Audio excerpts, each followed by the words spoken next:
Mic check, 1 2, mic check.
sport, yeah. It's a romance sport, come on. It's a romance sport. This here is a romance sport, yeah.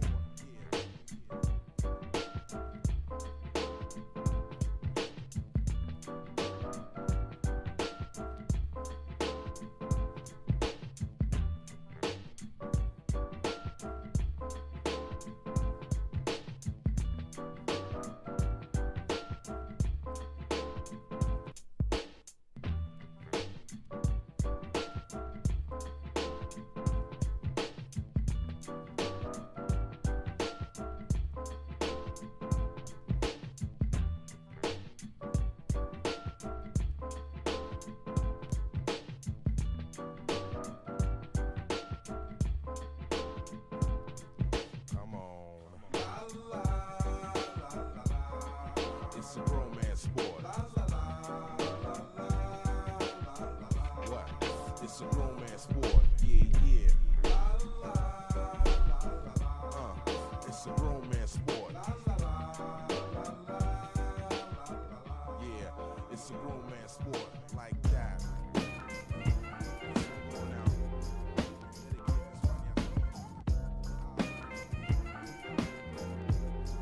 Yo, 1 2 1 2, mic check. What's going on? Ophucus in the house. Gonna be dropping some Abelton today. Do some hip hop sketches. Not like full length tracks. Just just kind of coming up with some ideas for full tracks. I might maybe put them together for like an album for like people that are broadcasters. For their live streams or some shit like that. Background kind of hip hop from the 90s, golden era hip hop, Yeah. So let's do this.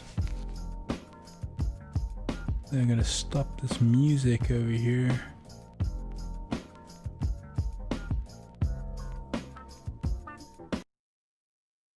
All right.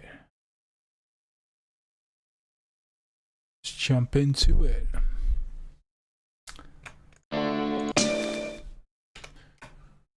Okay, let's get a loop going here. I don't know, maybe we'll start off with like get a drum break.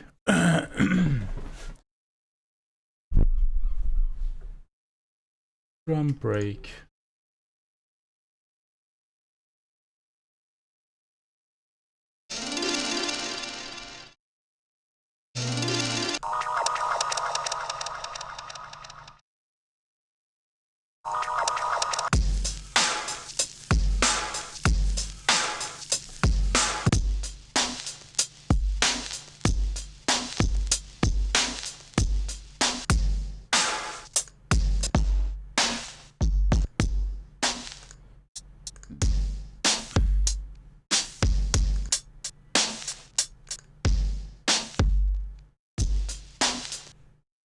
Sound.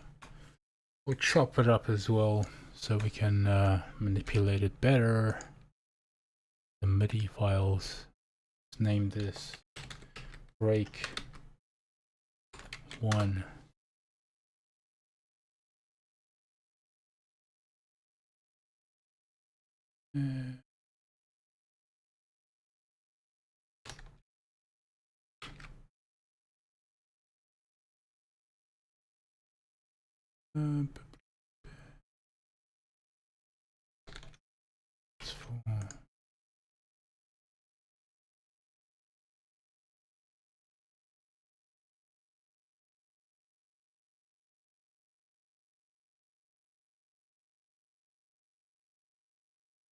Whoops. I don't want to do it that way. Chop them up. There we go.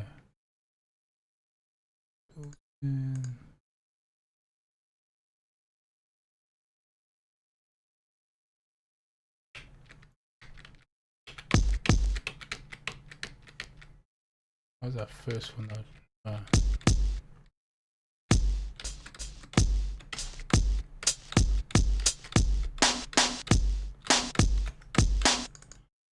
go. Got them chopped up, ready to go for. Once you get some fatty fat samples to play around with, it's there for when I need it.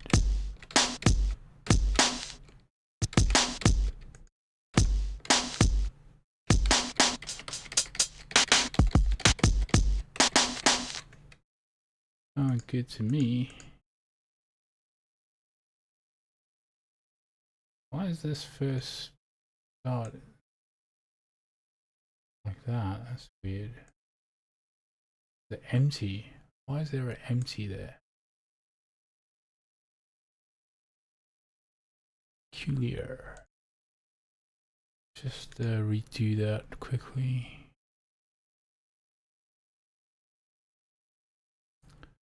Usually it asks you how many slices you want to do, but it's not doing it at the moment.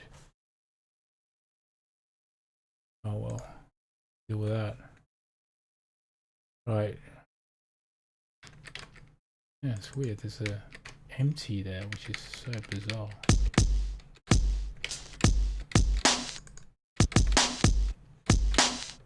Anyway, let's move on. Okay, so we've got just a simple break. So we've got some timing, and then we'll add in find some samples to jam with, add a bass line and all that shit.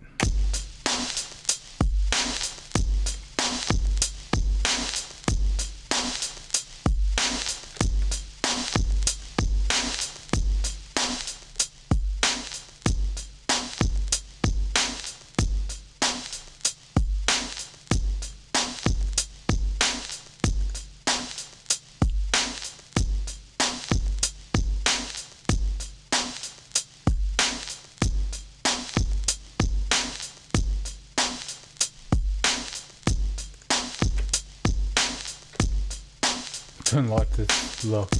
It's a bit too fucking close. I'm trying to see what's better for the zoom here.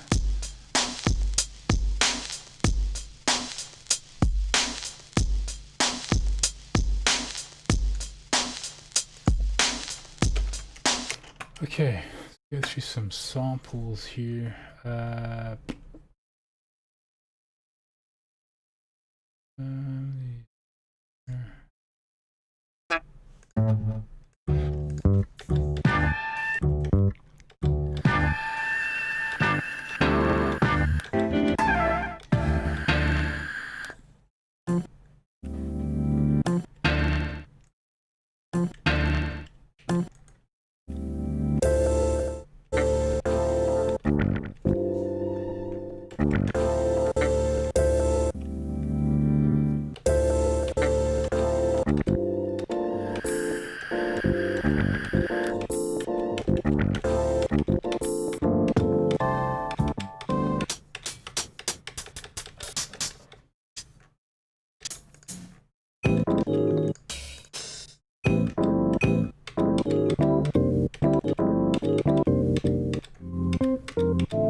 Make my own bass line, so I don't need those.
some instrument rack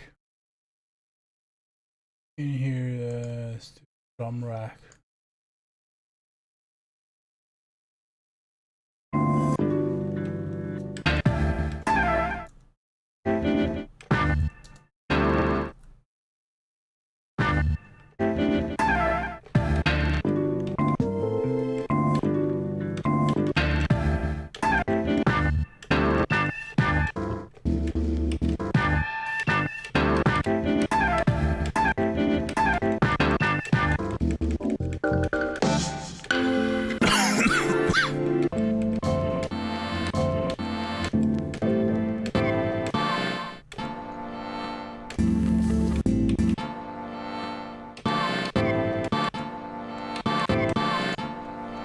I feel like some horns, man.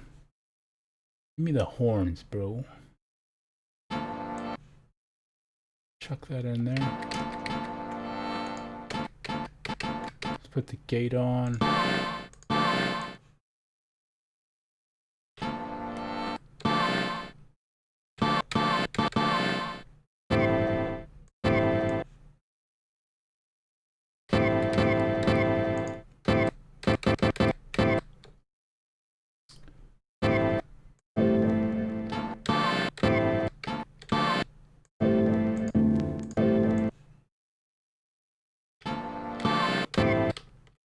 Whoops.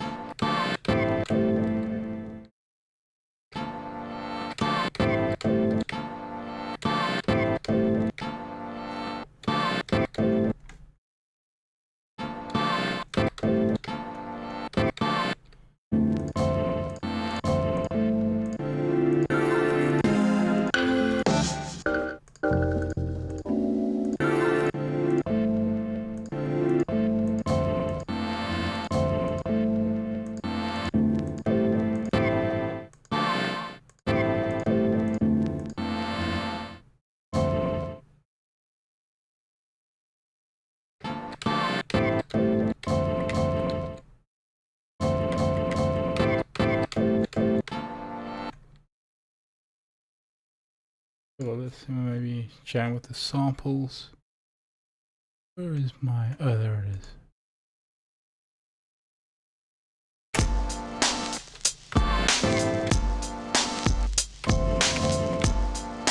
Oh, that's not gated. I need to gate that.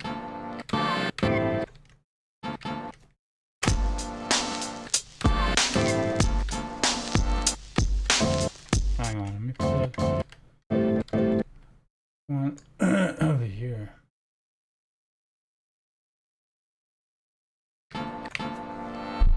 There we go.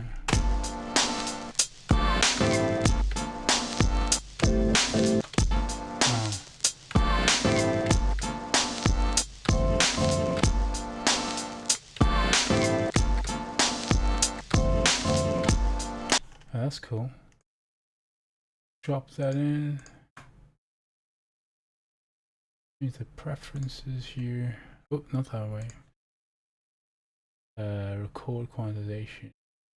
16th note. Quantization. See the tempo. Keep it slower.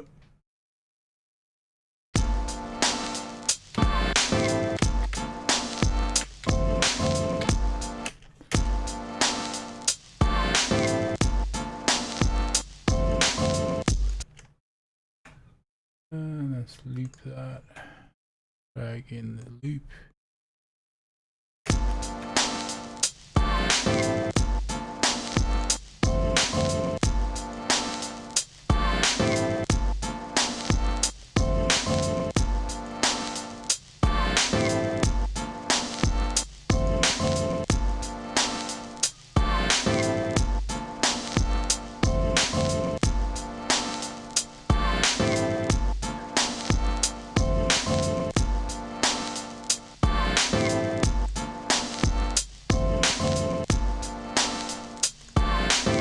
Looking more choppy there.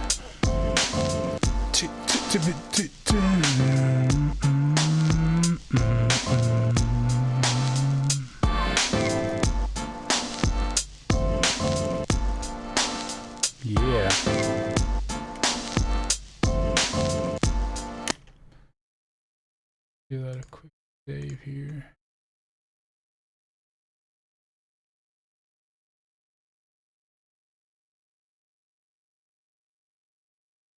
Bash.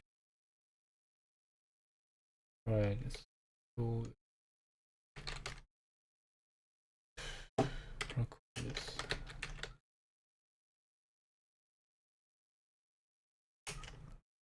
Kind of like that for now.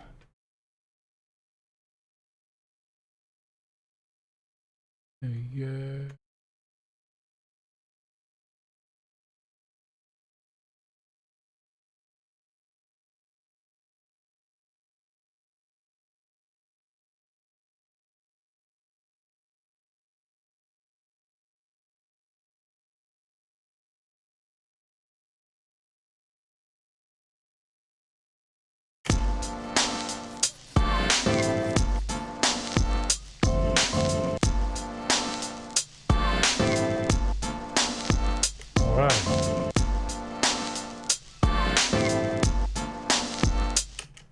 Liking it.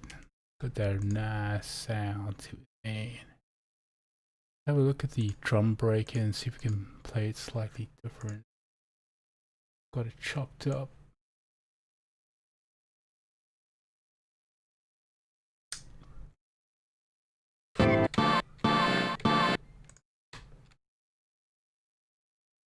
Whoops.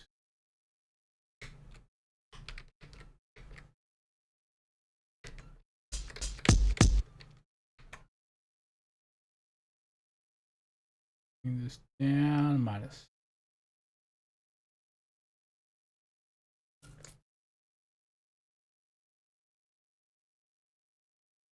Yeah.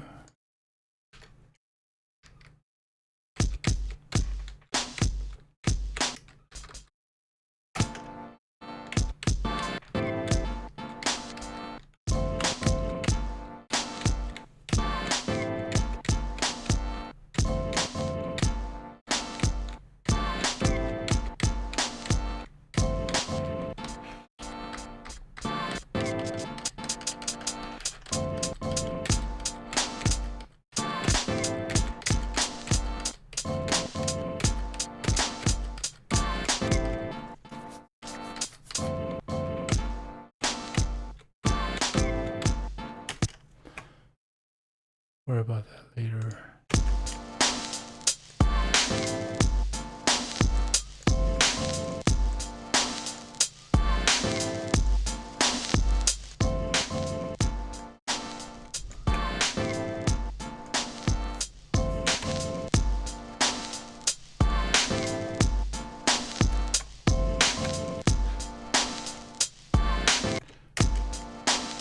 I'll put another bass drum maybe.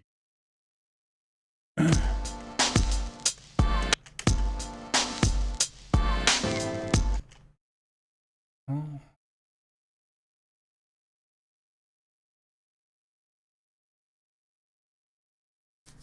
Hey man, this is supposed to be quantized.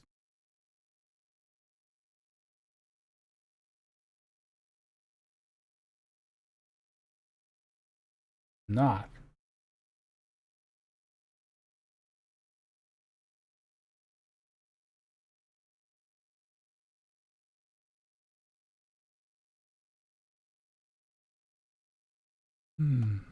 Why is that quantized so messed up? It's all neat here, so the fuck? How did that get so messed up? Alright.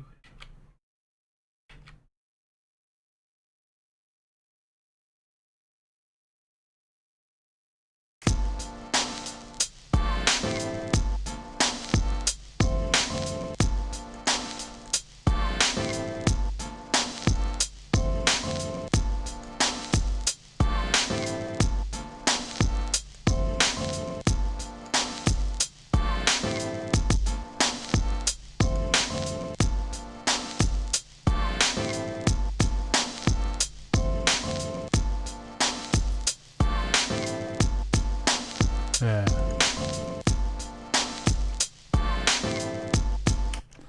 Another hi-hat thing going on here.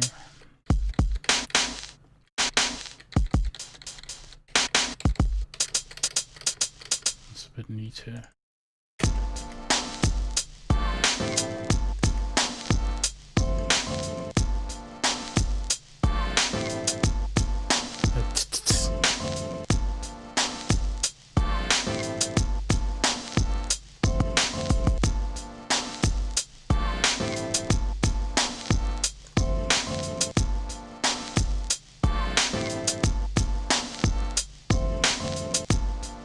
Yeah.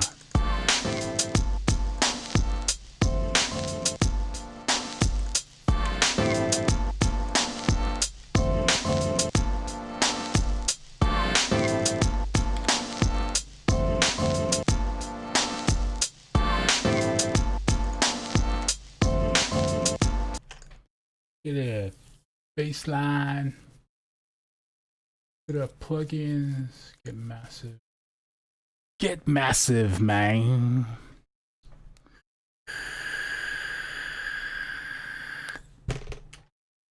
Right. The sub attack. Sub attack.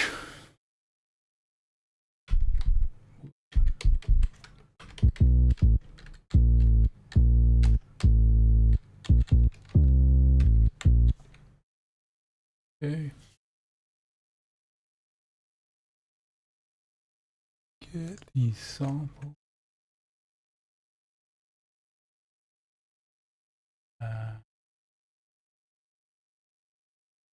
Put on a macro control. On Mac 1, detune these a bit.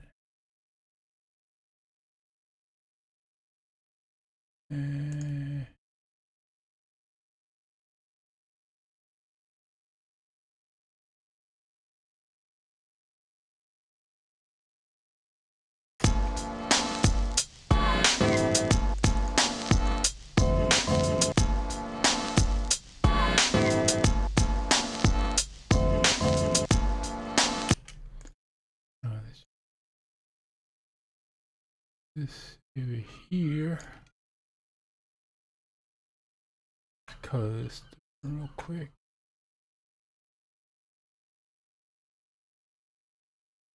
Might be a bit of an arse to detune at this. There's too many samples to go through. Fucking detune it. So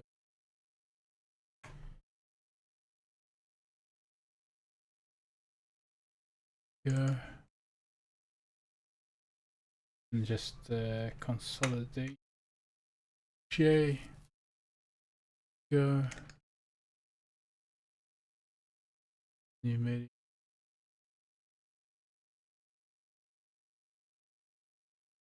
I think it's fine where it's at. Slices. Whoa. That looks a lot different.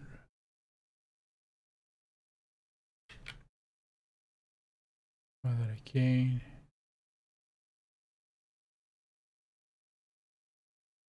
One and eighth notes. There we go.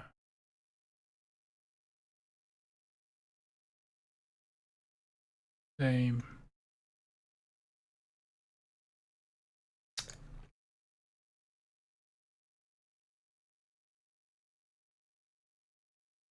Make that blue so I know what's what. Right. Chuck that there.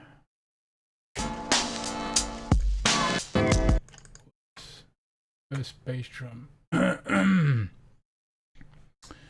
is off. Why is that? Oh, it's starting off with a fucking hi-hat. Why is it doing that? Shouldn't be doing that. Weird. That.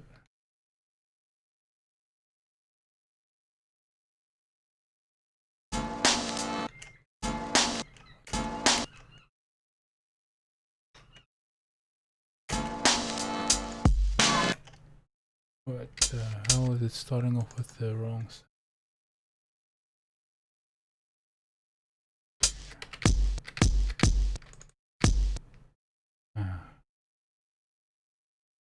It's setting one up.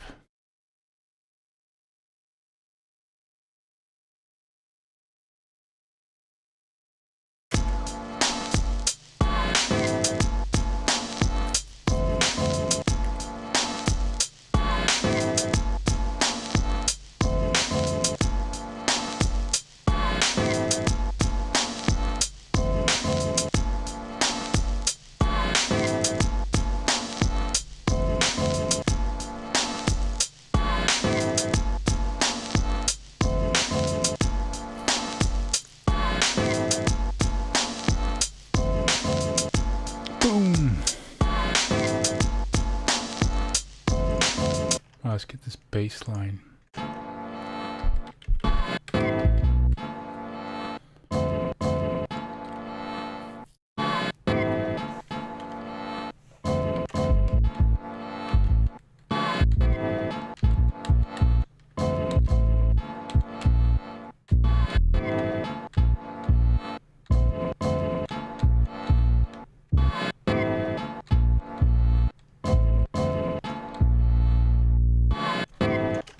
Get the piano so we can hear it a bit. Put a grand in there. The notations, you can hear it easier compared to the bass. Whoa.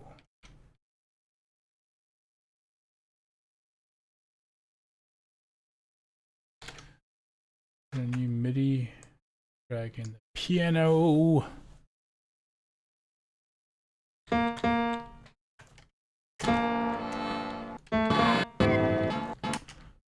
Detune the piano here quick.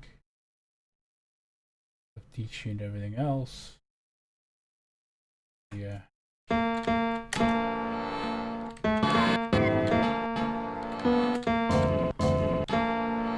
Yeah, that is the right note. That's it. Root note right there. Insert MIDI clip. Yeah. A sharp.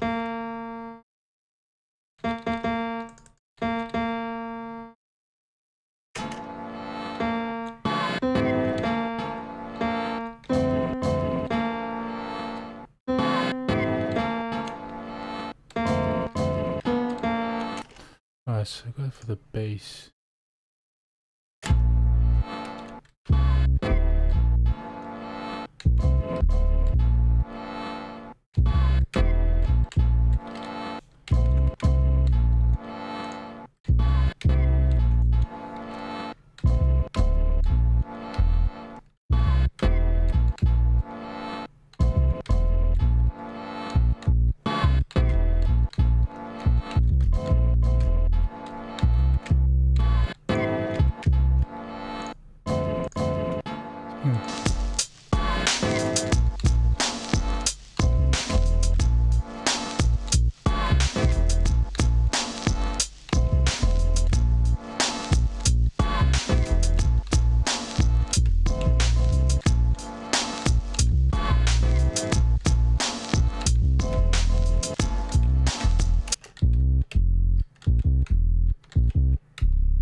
Let's just record that in. Note, okay. Hey man, you're supposed to record, damn it.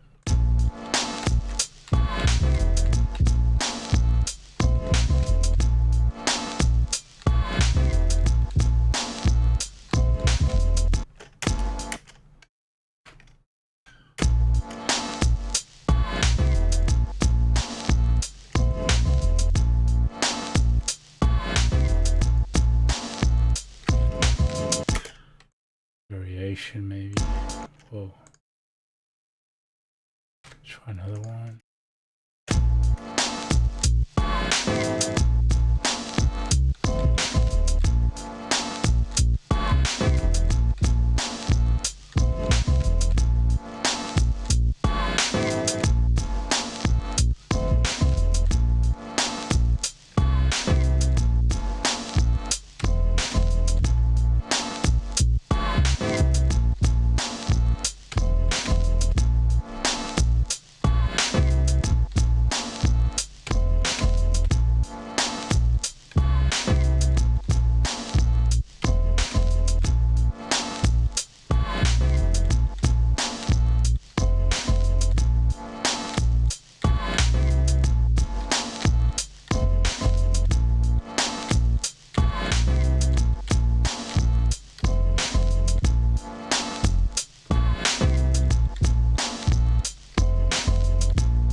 Yeah, it could work. Let's try it out.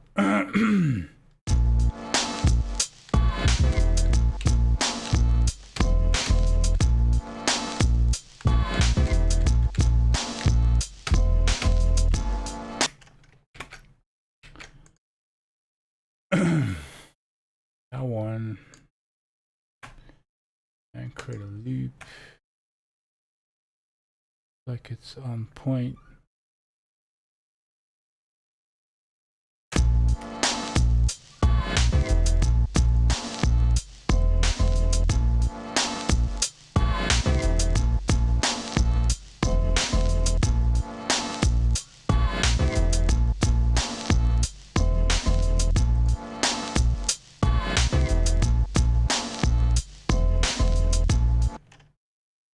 Man, you're supposed to be looping.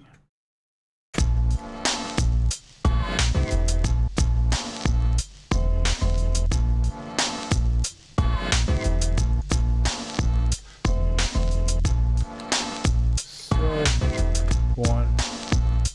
Is that a one? There we go. Yeah, that sounds dope. Sounds dope, man.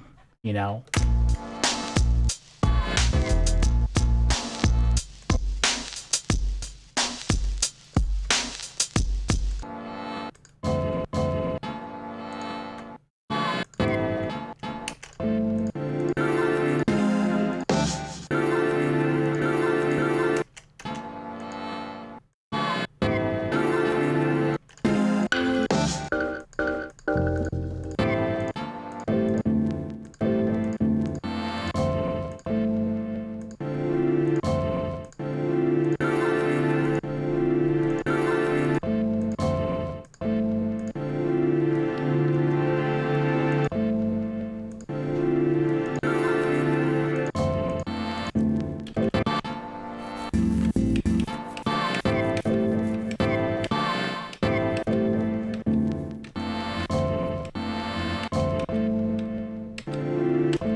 It kind of maybe work as like a variation.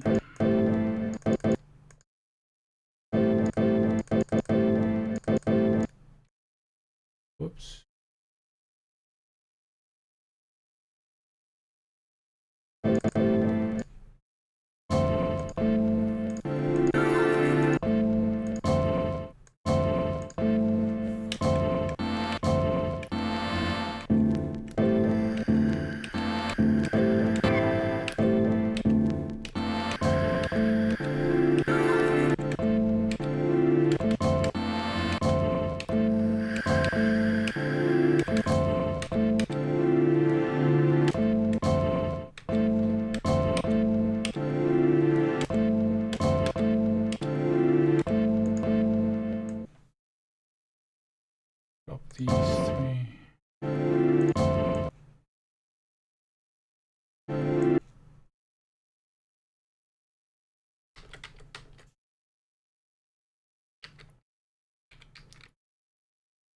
Hey man, where's my samples at?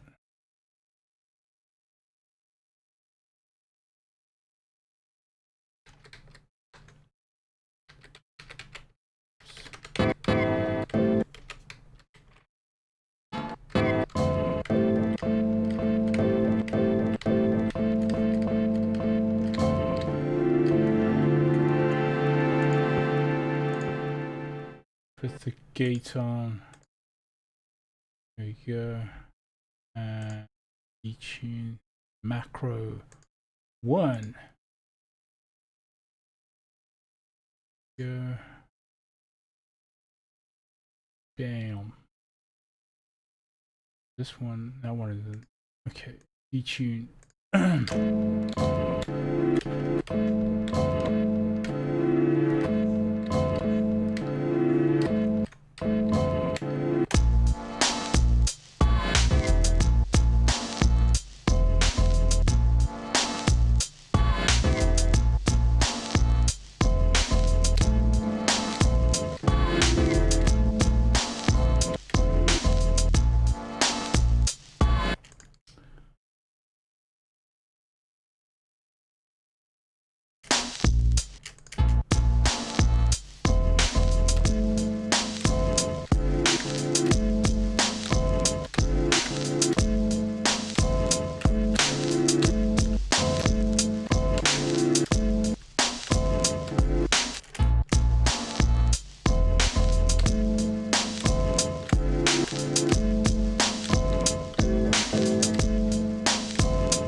This one.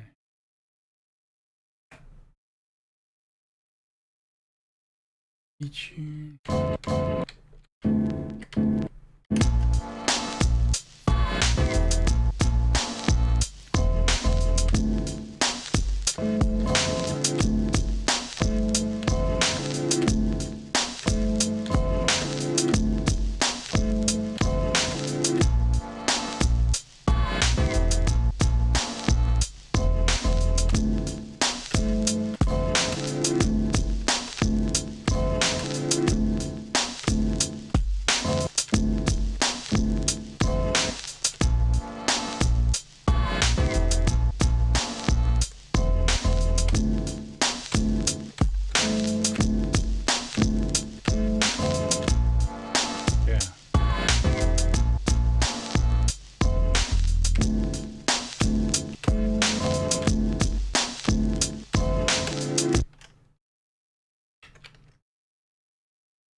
Chop that one.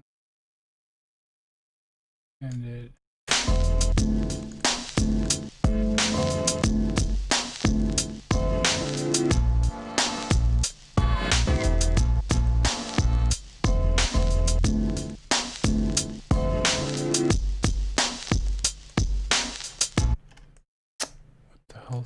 snapping.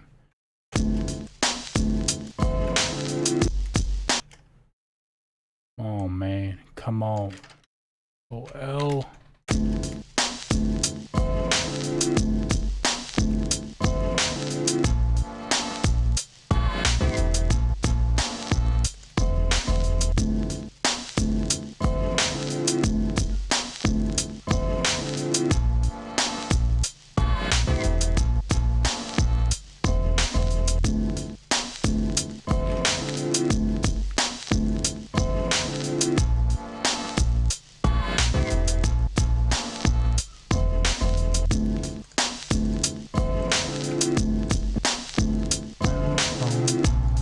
Whoa.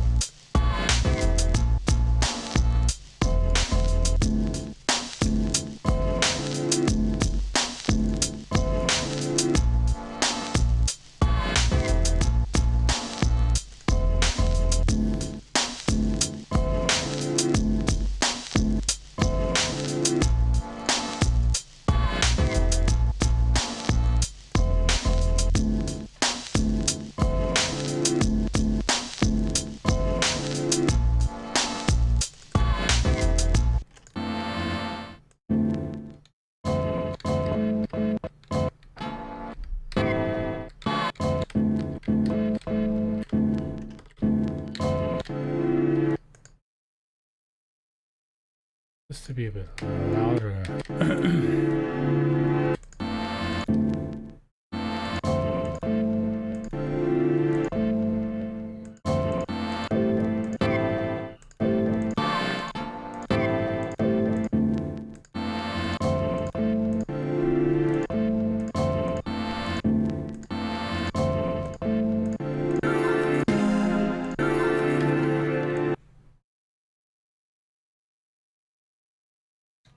See what this one sounds like.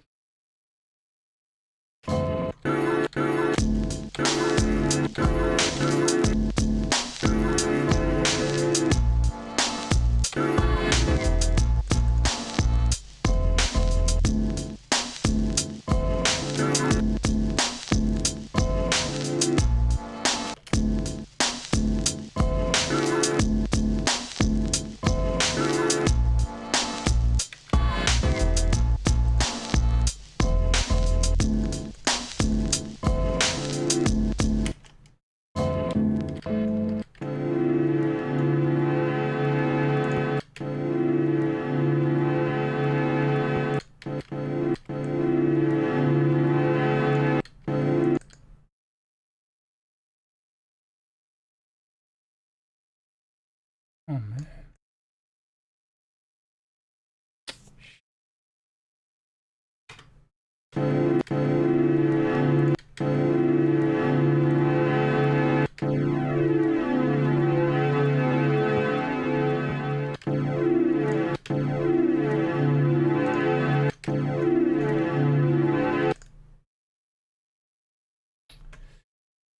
Effects, EQ. Let's do a cut on that. 100 hertz.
key that is in. Use the grand.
Whoa, whoa, whoa, whoa.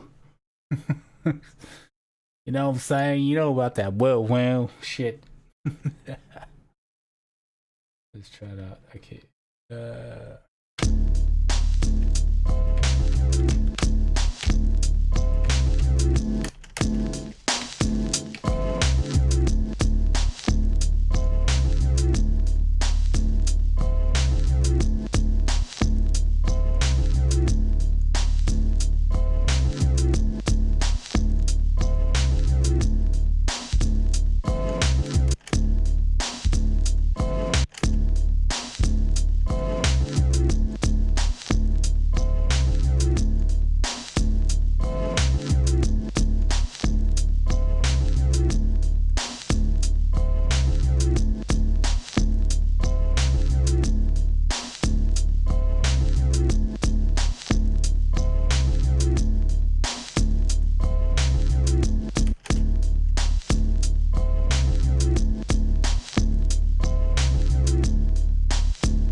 Yeah. Variations, baby. Let's give it a quick save. You want shit crashing on you? This shit happens, man.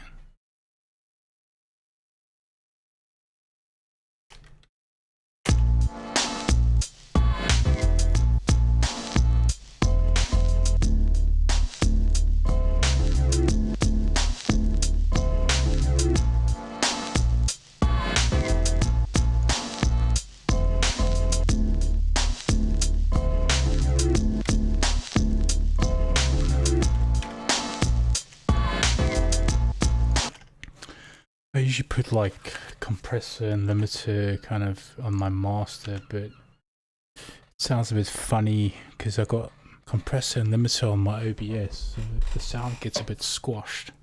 Sounds a bit not as good. But as the title goes, it's just sketches, you know?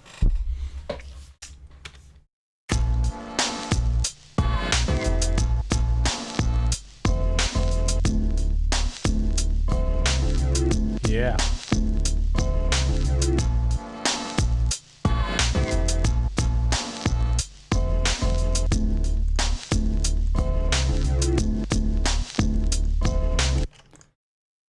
Sounding fresh.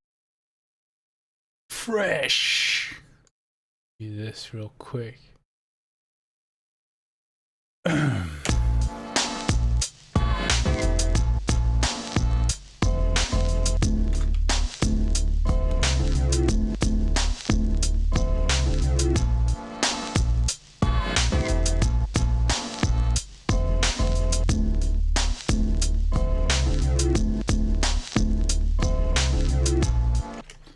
Yeah, we lacking that, man. We lacking it.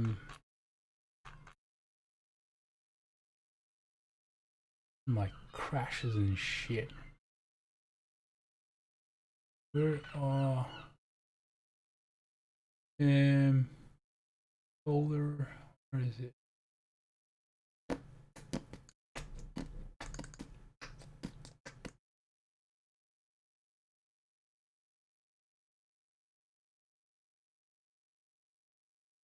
Crashes. Where the fuck up?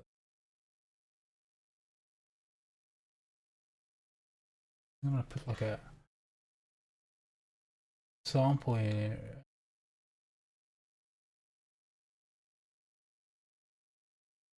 Fucking.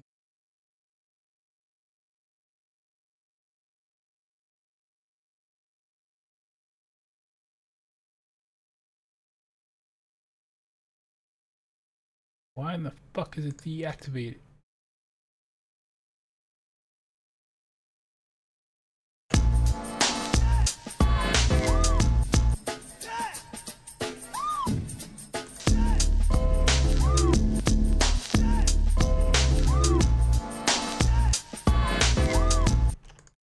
I just want the.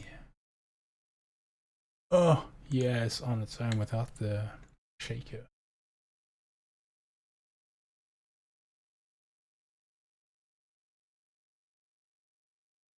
The fuck is it? Oh, it's here.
Where is my crashes, man?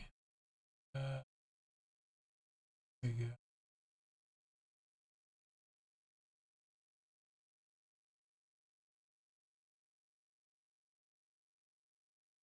I gotta always have templates, man. I just need some shit here.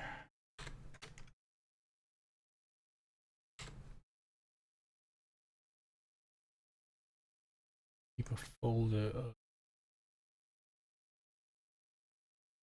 a folder section here in case you need shit later kind of section. Yeah, that's how you gotta do it. Right. Alright, let's this crashing.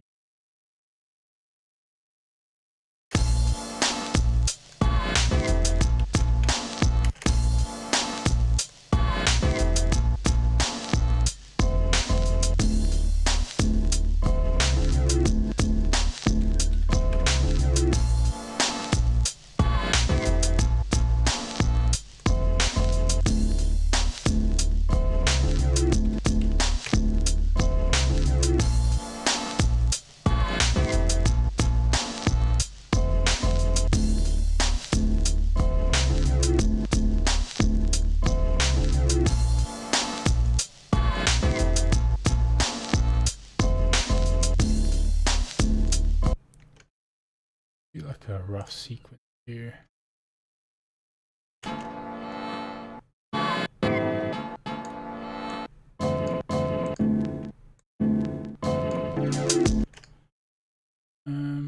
Just hats. Where the hats at, man? Get my hats.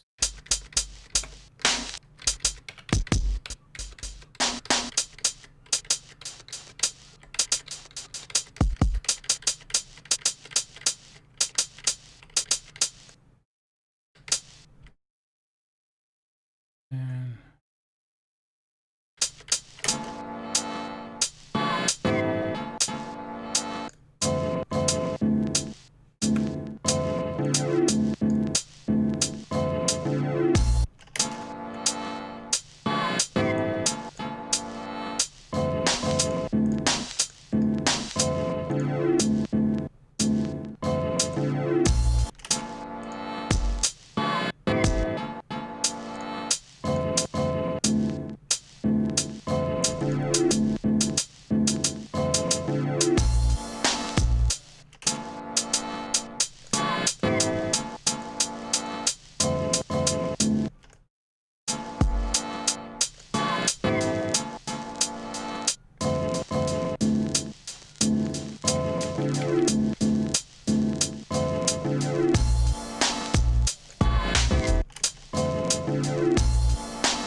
fuck is that? Okay.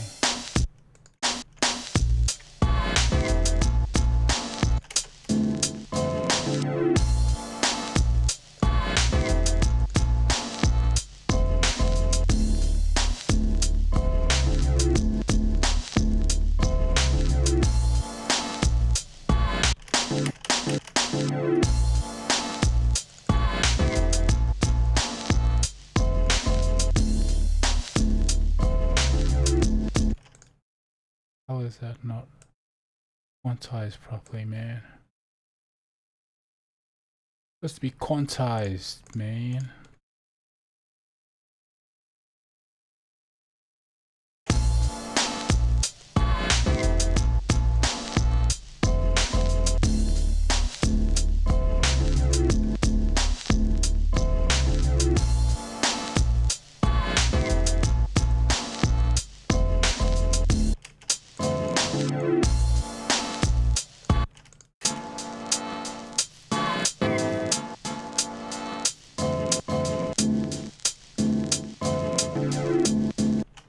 Say what? Thank you for subscribing. Heartbreak Melodies.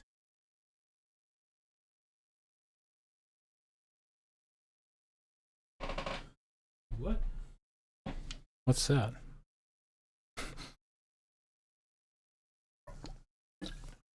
Streamlabs. Look at Streamlabs too.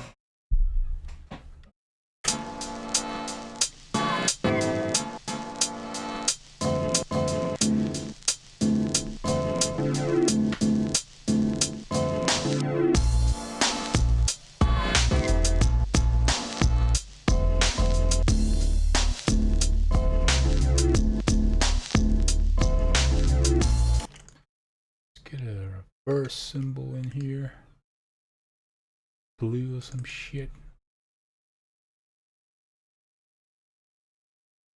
On a high quality. High quality, baby. Tune this shit. The reason why I detune, I ain't gonna tell you, suckers. Right, we're gonna need to change this. Complex.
Do something different with that intro there. Where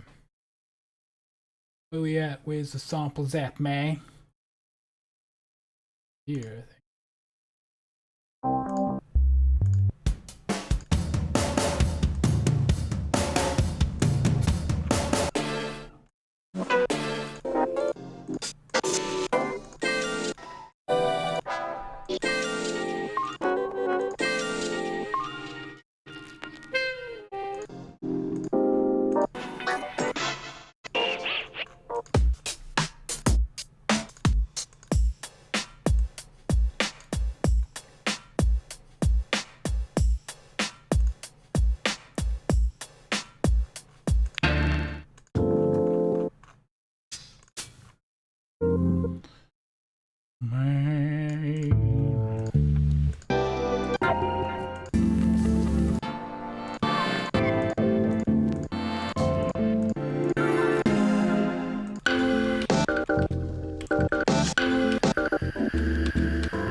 Probably for a second one.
Parker, what's going on? Parker Nafa.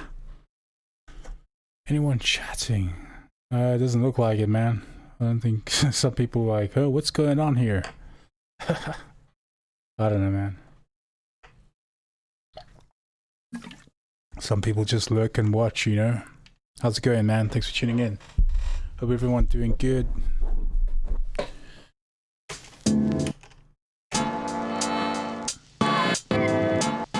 It's the same when I do Blender, I do 3D modeling and design as well, so I do a whole bunch of other stuff, and some people just kind of just watch and they're kind of like, huh?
Fresh to death.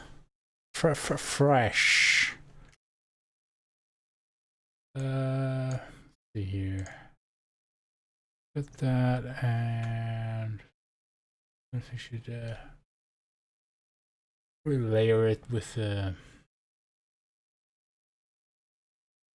707 drums.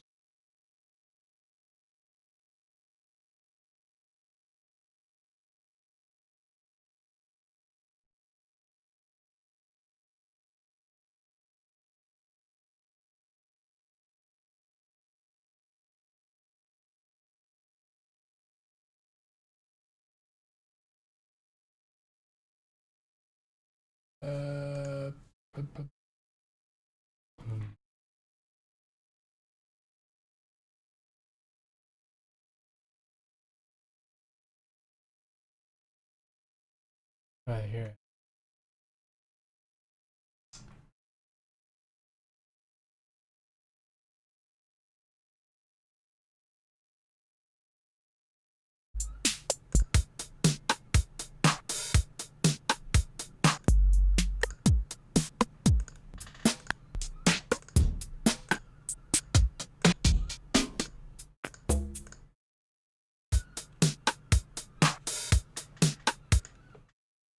Disco. A weird little sort of demo of that kit.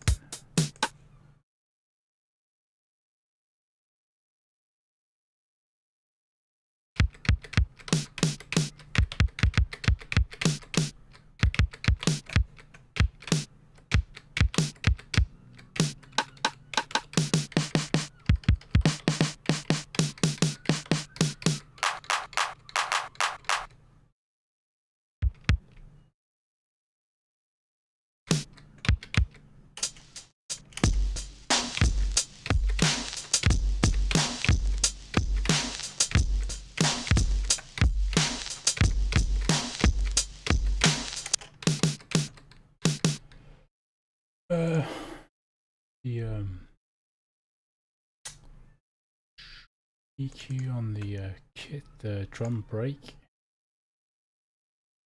100 hertz on that.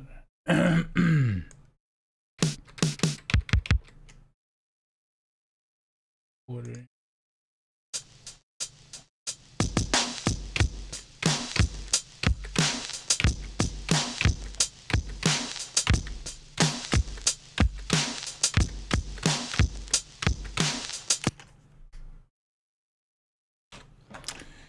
Sup, Shadow? I am all me. How's it going, man? Thanks for tuning in. Can you do Still Dre? Not like requests. I'm like, I'm busy doing sketches for like just hip hop instrumentals, like golden era, 90s golden era hip hop style. Just instrumentals. I'm probably going to be putting maybe together for, you know, people to use on their live broadcasts or whatever. So kind of royalty free kind of basis music, you know.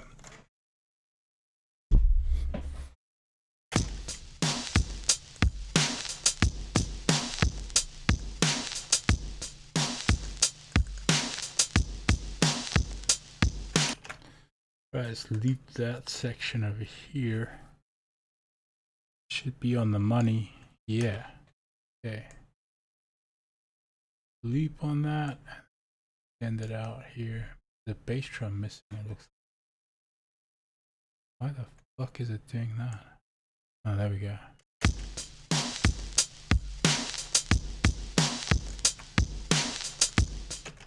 Right now, just layering up the drum break with electronic 707 kit. Oh. Yeah, something like that. You know, it'll be you know, monetized on SoundCloud, but you know, people can play it from maybe SoundCloud or some shit, or maybe I'll upload it to my YouTube account, and then it'll be like, I don't know, maybe like a 10 track kind of album, you know.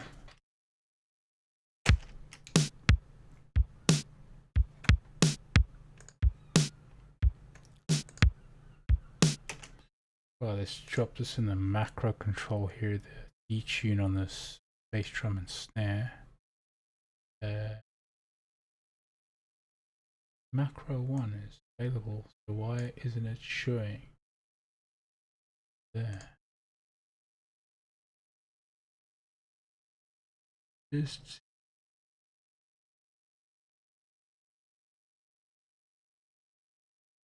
I can't put in that macro, it's this macro control over here. What can I do without?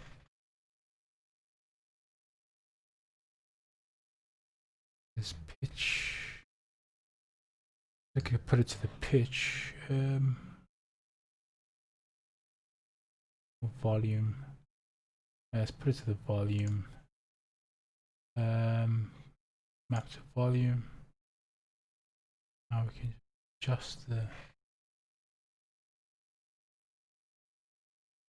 -32. There we go. What are you saying, Shadow? Saying on YouTube? Well, I'm trying to find a certain song from what? Vox? What?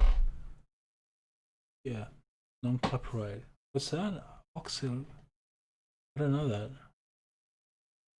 I mean, obviously it wouldn't come up in Shazam or some shit. Same person as Shadow, just on Twitch. Oh, okay. Sonic the Hedgehog and Shadow are the same people. Is that right?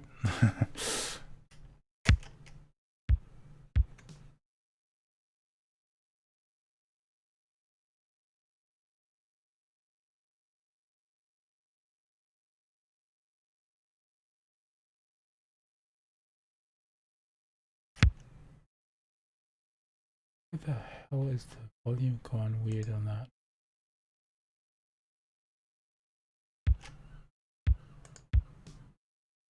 Oh, that's weird. There we go.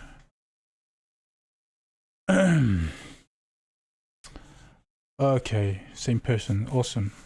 Voxley T. I can say that right, dude. Voxelity. It's quite a mouthful. I haven't heard of that, to be honest. What kind of is it? Like kind of instrumental, kind of hip hop shit?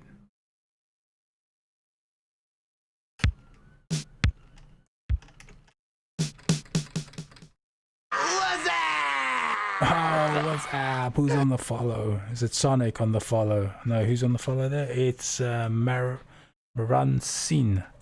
It's that follow. Hope you're doing good. Thanks for tuning in, everyone. Hope you guys doing good in these crazy fucked up times.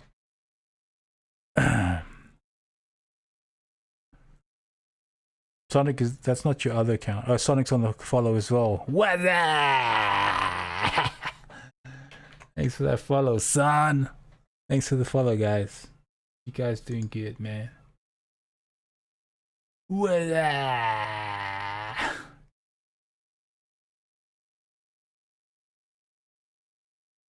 Just changing these, detuning these snare and bass drum as well here. Bam, boom, yeah, boom.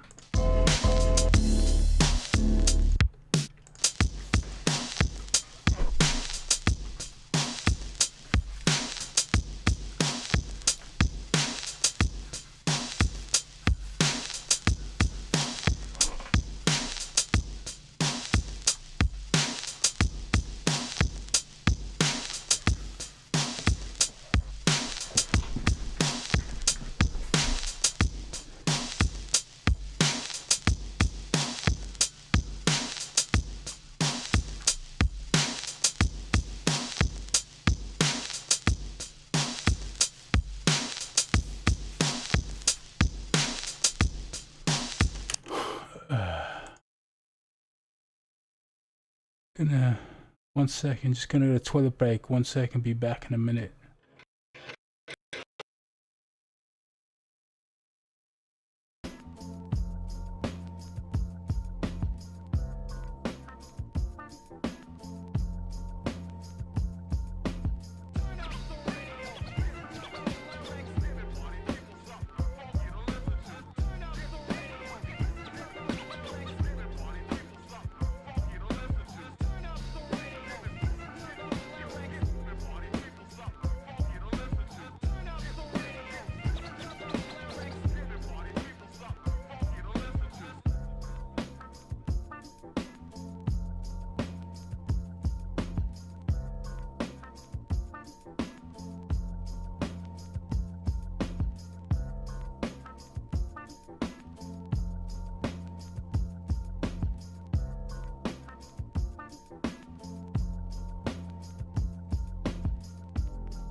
Alright, back in the house. There's a Shadow saying he does mukbang compilation and he uses hip hop beat on the video name title. Alright. Is this like royalty free stuff he's doing? Let me see if I got like some samples of some other stuff here that I can just play, just snippets, like these demos of these hip-hop tracks that I have at the moment. So it's like, it's golden era is what you call it, so it's like from 90s style hip-hop, right? Golden era hip-hop. I gotta put on my other headphones here because I got my other headphones is for my reference headphones, and then these just normal ones so I can hear what I'm doing on sound on my computer here.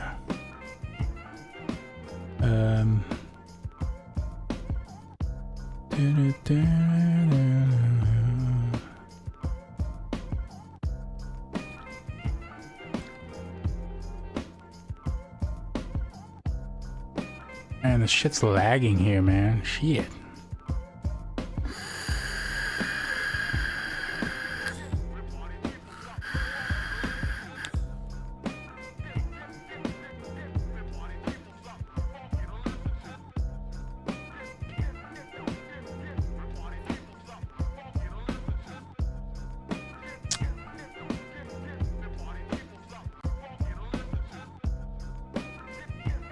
trying to load this real quick.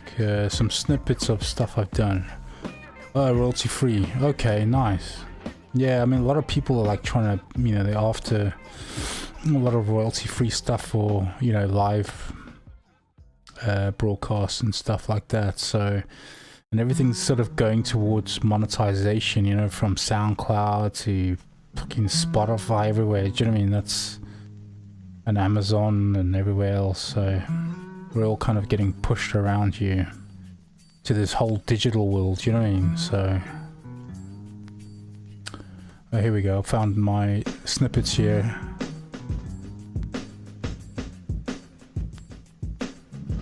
Let me just mute that YouTube real quick.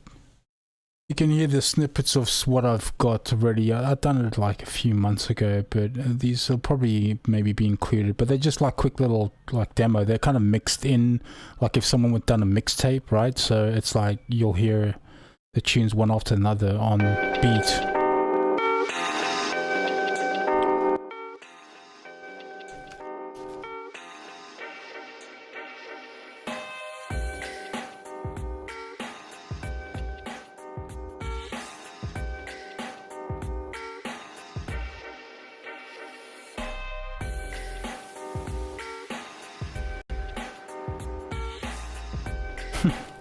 The way you do mukbang is eat food but quietly ASMR. Oh, right. Okay, you can close your YouTube. This is the tracks that I've done so far, like demos you're hearing right now.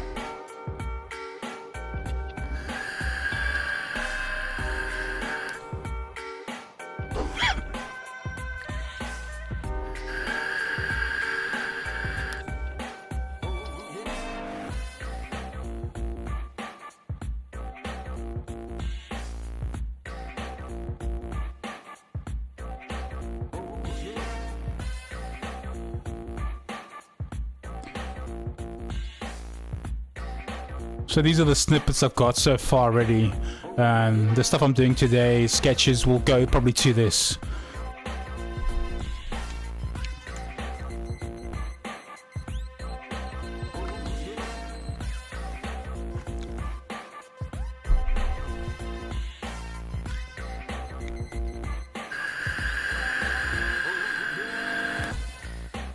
Like I said, it's mixed in, so it's almost like sounds like it's a mixtape. So it's like, I think it's about 6 tracks in here at the moment on this demo reel.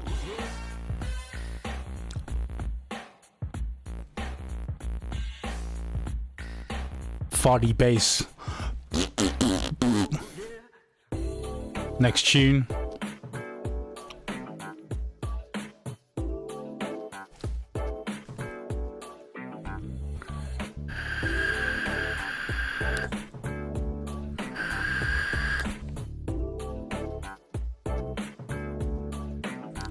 Can you make a song out of this beat? What beat, man? I mean, sing to it. Oh no, man, I can't sing your shit, dude.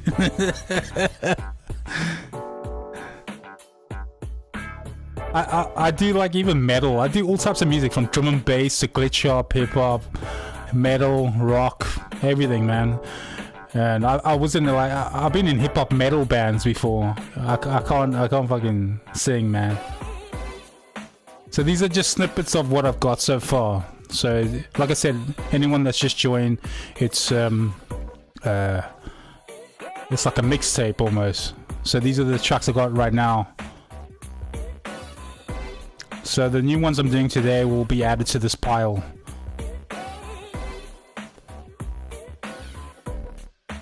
Funky.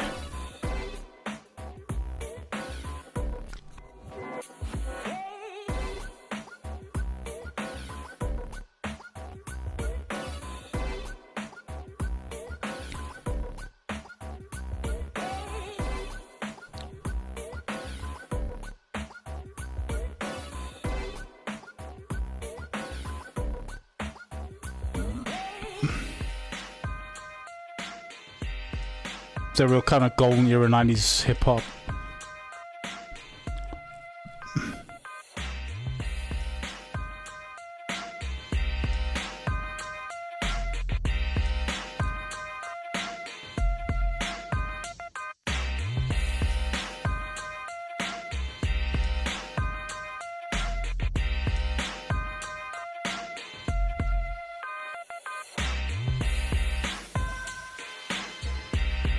It's like real kind of RJD2 blockhead kind of style, you know?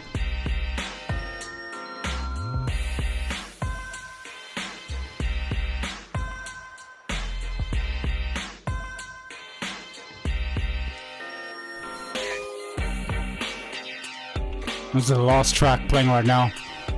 These are just snippets, like I said, demos of the tracks so far.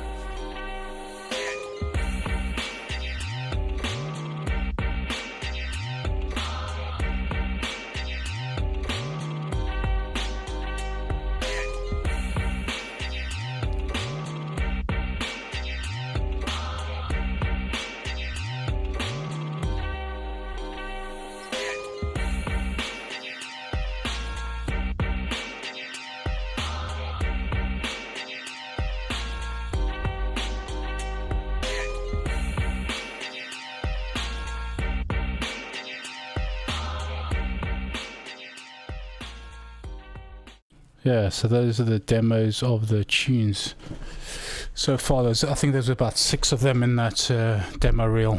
So that these ones I'm doing today, these sketches will go towards the bunch, right? Yeah. So hope you found that entertaining.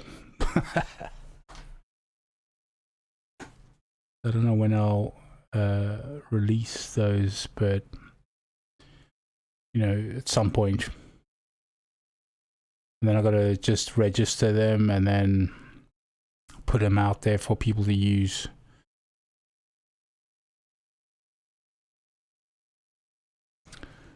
You know, a lot of people get like mixed up with what is hip hop and stuff. Do you know what I mean? So hip hop's like, you know, Tribe Called Quest and J5, KRS-One, you know, Eric B and Rakim and all those kind of names. You know, the proper golden era hip hop. Right, let's put on my other headphones and see what this new sketch sounds like again. I'm doing the beat right now.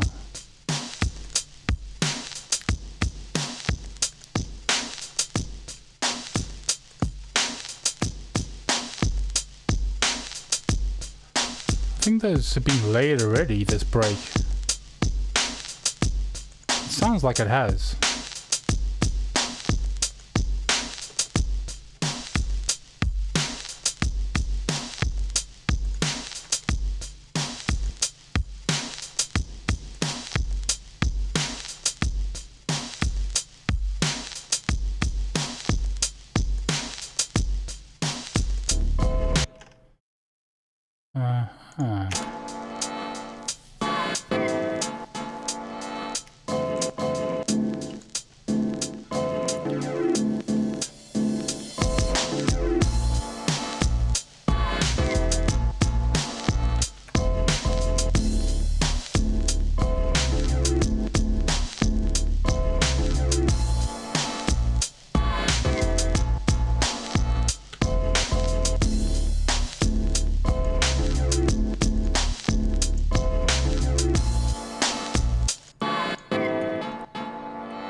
Get overdrive. Had a bit of overdrive here.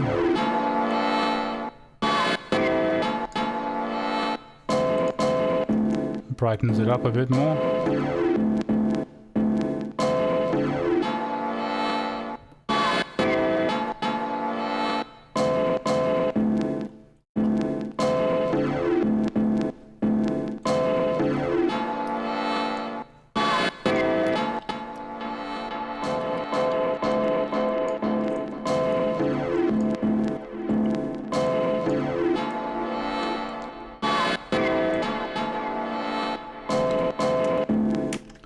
A simple delay. That was a ping pong delay, but let's try just a simple delay on there. Just a little bit of delay, bit of feedback, just so it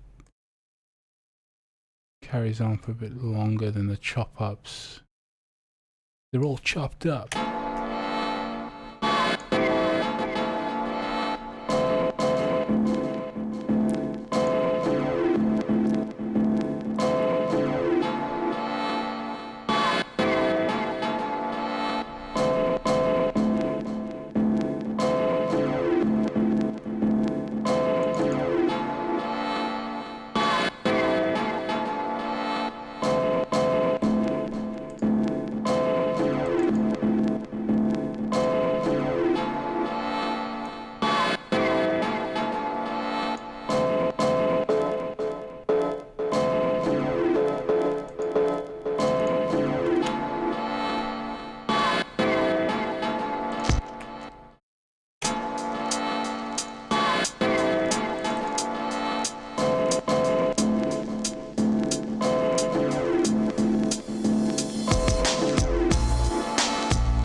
reverb on that sub.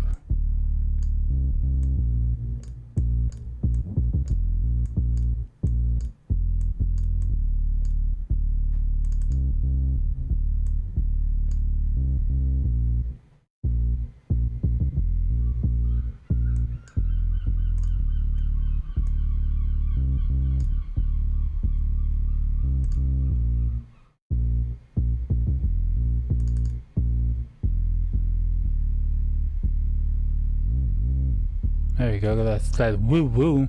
Nice glide on that. This is what that glide is. Boom, boom, boom. Whoa, whoa. But it sounds like that. Hang on. That bass again.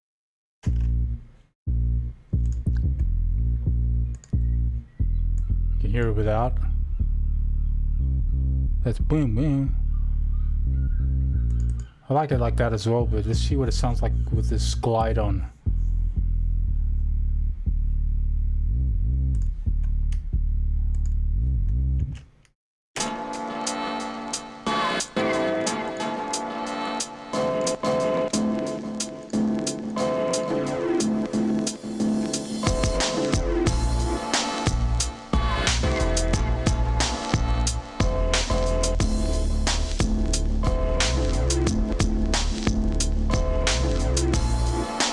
I like it the other way around.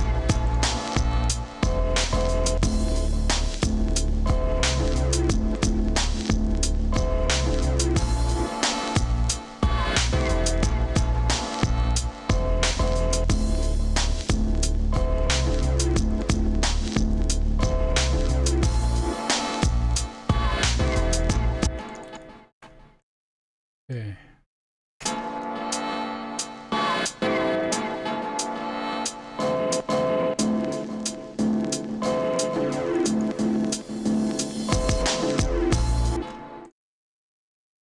A variation on that hi-hat there.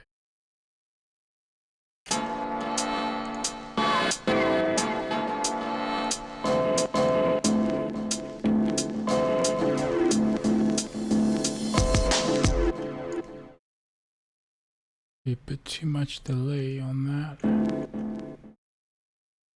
Take the wet down a bit here.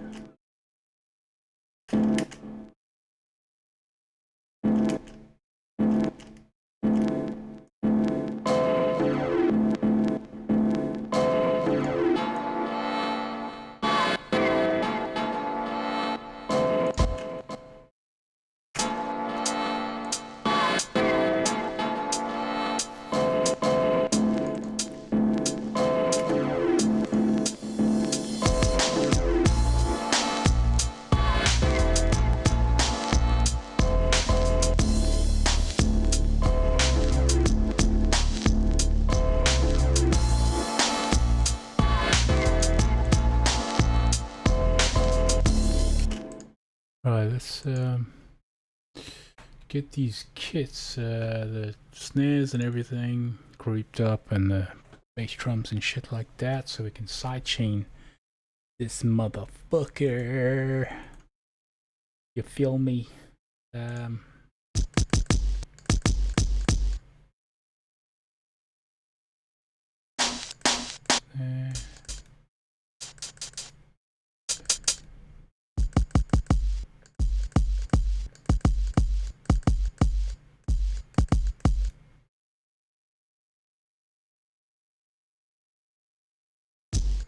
One, name these BD1,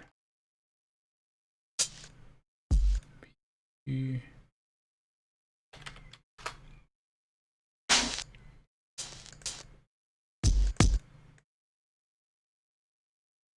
BD3,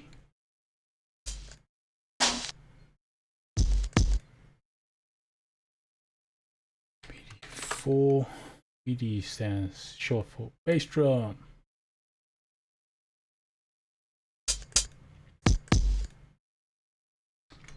BD5.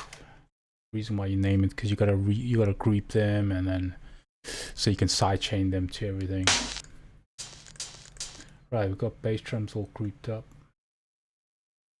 Let's find all of them.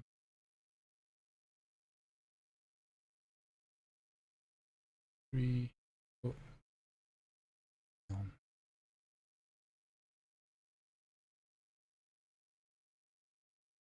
Three. Four.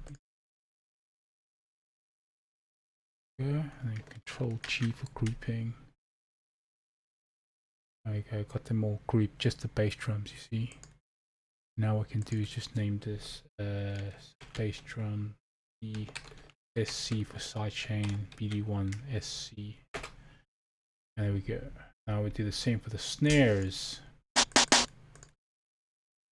Control R, name it like that, and then go SNR1 snare. Snare. Snare 2. I don't think there's any ghost snares, so should be pretty basic. Control SNR3. R SNR4. Right. Snare 1. Properly. Damage. There we go. So, snare 1, snare 2. Control G, group that motherfucker. Alright, so name this one snare underscore SC for sidechain underscore 1. Now I've got it you can sidechain them easy. Do stuff. This, oh, that's really great. Get the sample here. I kind of like, as I go along when I'm like making sketches and everything, I'm kind of like do a bit of the production side as well while I go along with it. So we're gonna add in just 2 of these compressors here for side chaining. Open up this arrow here, side chain it, and it's called raw 92. Turn on the side chain, go raw. I need to name it differently because there's another raw there. So let's rename that raw, maybe raw break underscore 1. Now we know it. What it is easier, you know, it's fine. So raw break underscore 1. Find the bass drum group that we made here. So you're on the pre-effects. That's bass drum sidechain 1. There you go. Easy. Boom. And same with the snare.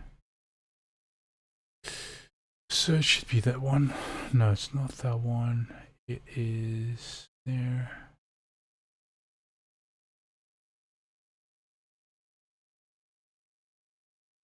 Bass drum sidechain.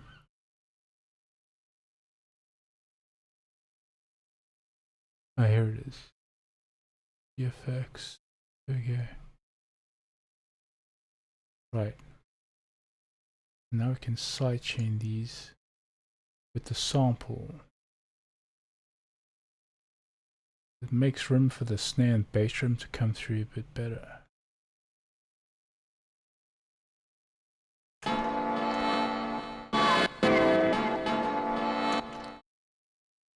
If you don't know what sidechaining is, demonstrate it. I'm going to put a really harsh amount so you can hear it dip, you see.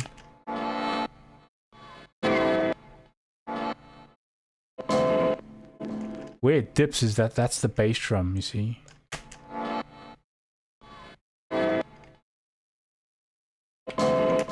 So it just makes way for the bass drum and snare to come through. So sometimes you just put on quite subtly, especially like for samples, but like for bass you can be a bit more, you know, hard, like a bit more aggressive with it. So I just put it at like simple, like little amounts of on the threshold, nothing too much, but it does add to the impact of the track and how hard the bass drum slams in and the snare. So it's like a very comfortable amount that I put on. It's like you gotta have the right ears to hear it. I'll put it on the bass here as well. See, when I put it a lot on, you can see that. Can you hear that? That's the bass drum coming through. Like, trying to come through. So it just makes room for it more, see?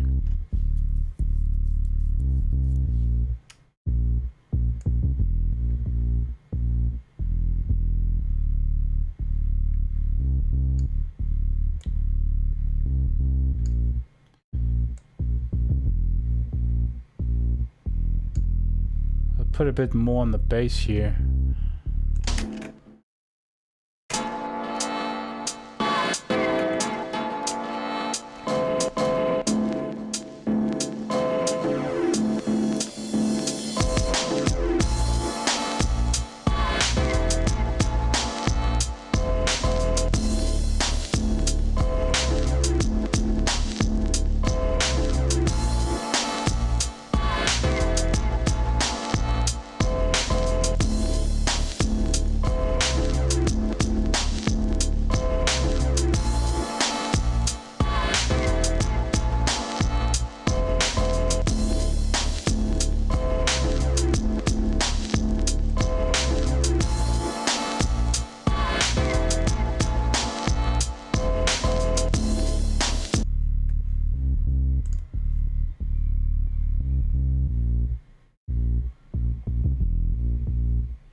Some other samples maybe.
Why is it cutting me off there, man? Let's see. I was like, yeah.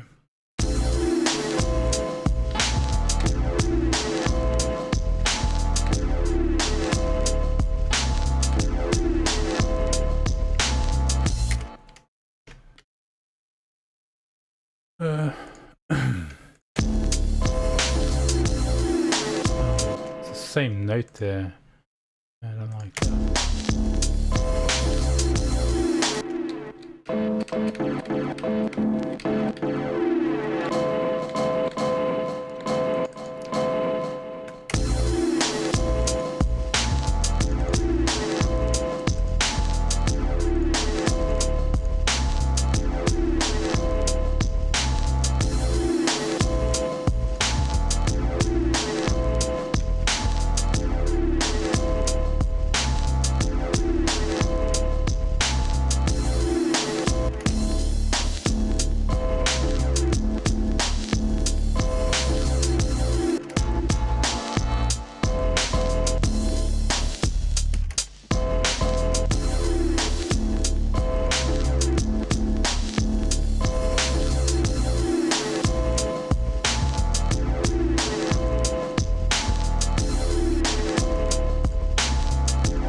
kind of works, I guess.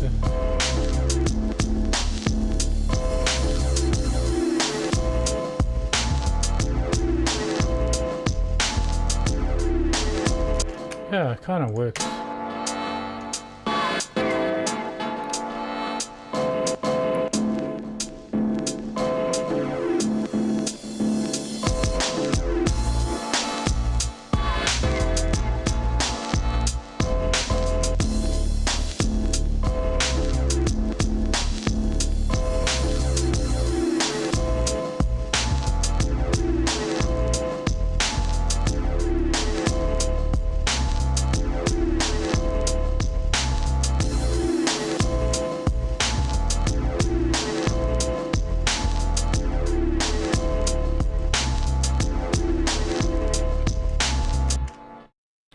Be louder.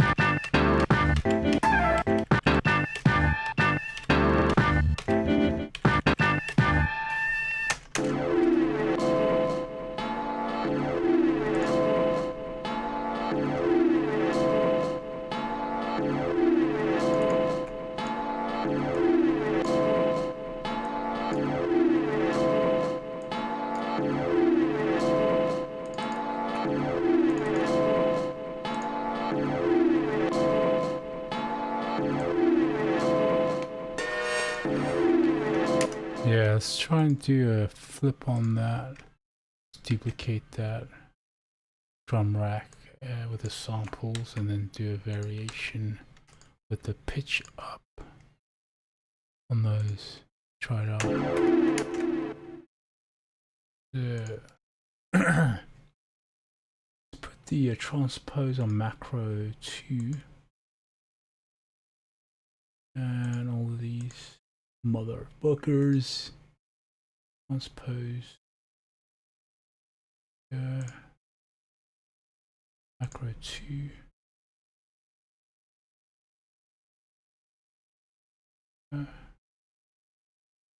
All of them. We want all of them. Try map to that.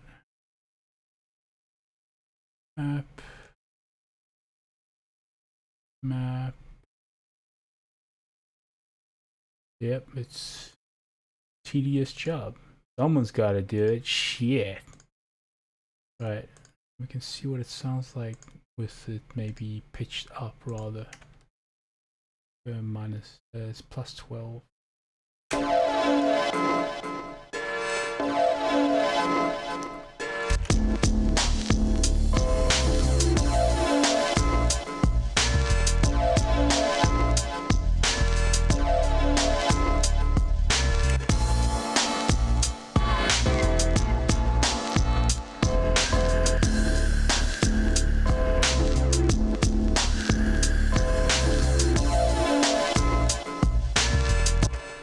So the first sample needs to just be normal.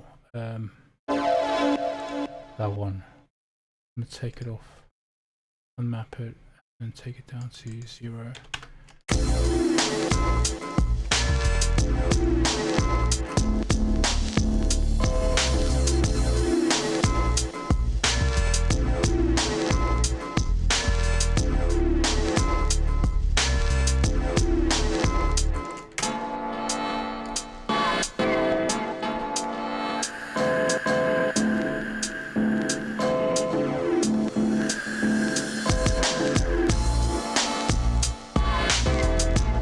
Vibes, bro.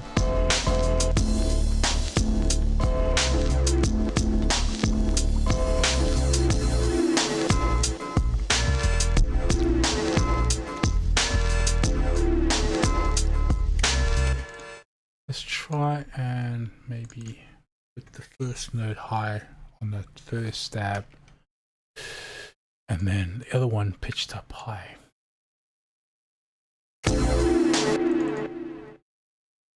Take that one, put it back on there.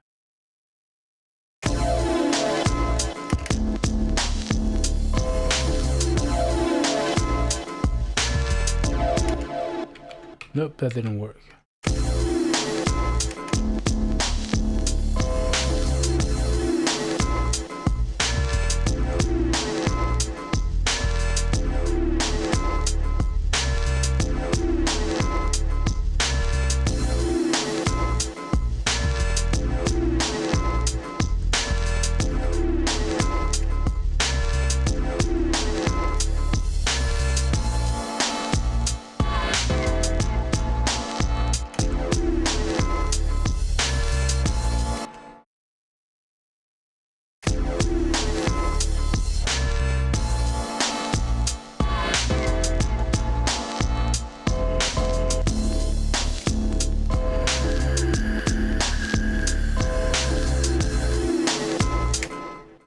Need another break here.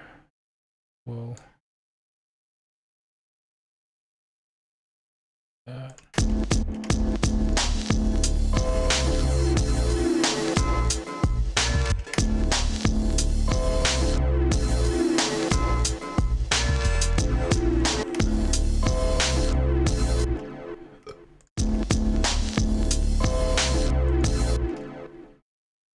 Be over here.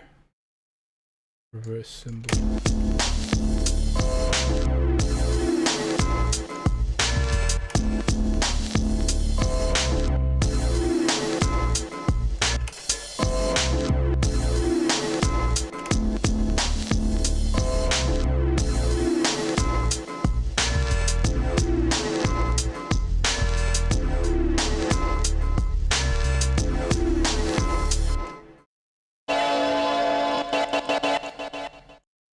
Try a different sample maybe.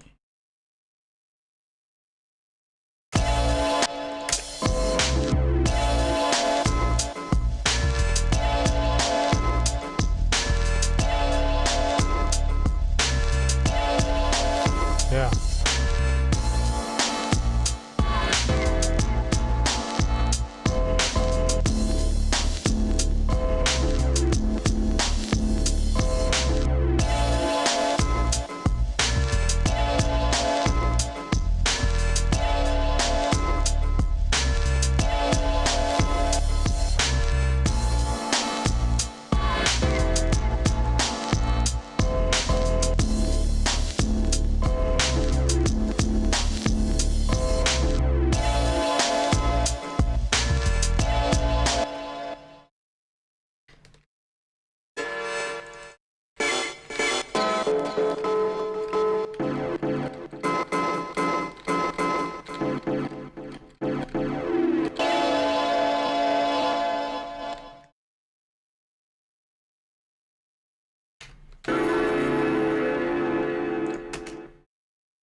lyrics.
Faded out slightly there just to make room for the other samples.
But the velocity, let's add a bit of velocity on the kit so we get some irregular drum hits, some soft ones and loud ones.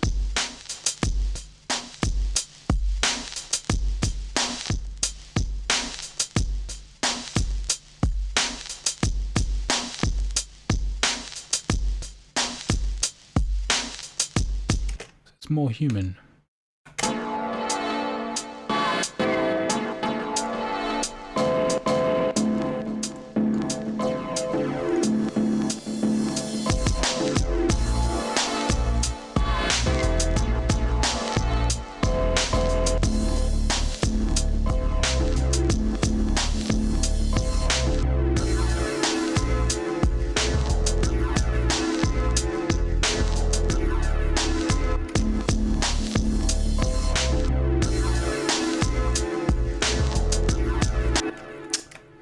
Quite right.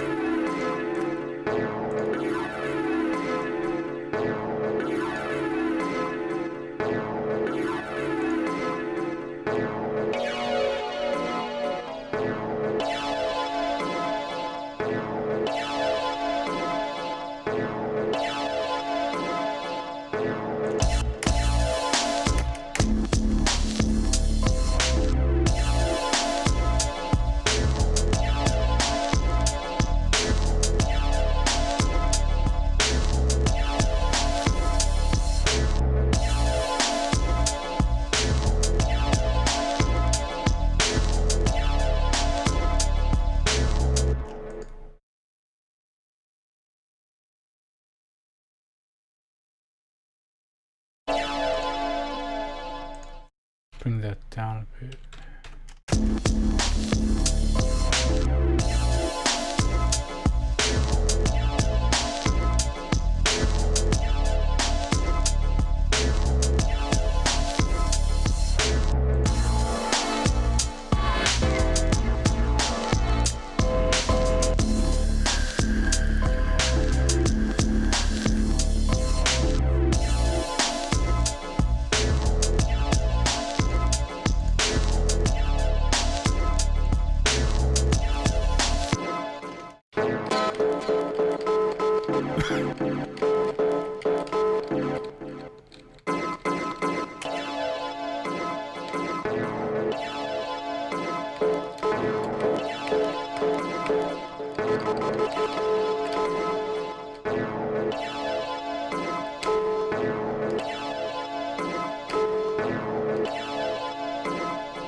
that chime.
Ah, sample crazy. Trying to find this like little chime thing. Bing. Got shitloads of samples just everywhere. Just.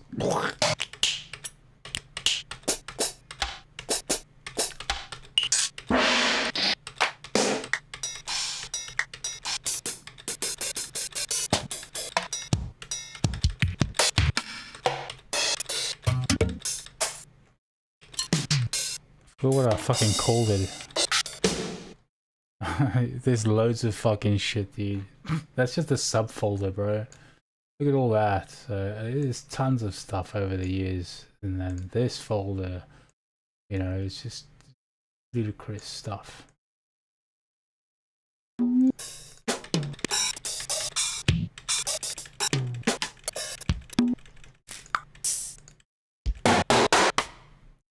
Where find these chimes?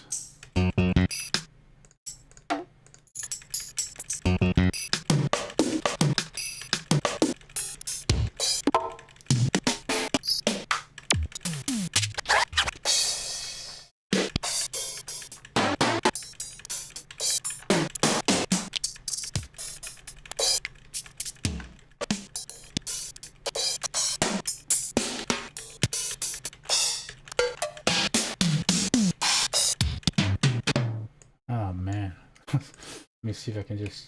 I think it might be just on the chimes.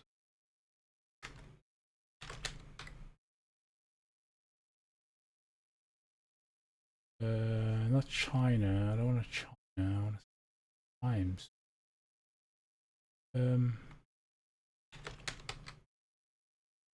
Might be under that one. Percussion. Kind of that sound, but it's I got a better one than that somewhere. It's a bit naff. Pring. What's that? Have you seen those VSTs that automatically organize your stuff? Nah. Pretty like organized when I'm doing all my folders and stuff and subfolders. I haven't seen that. What's it called?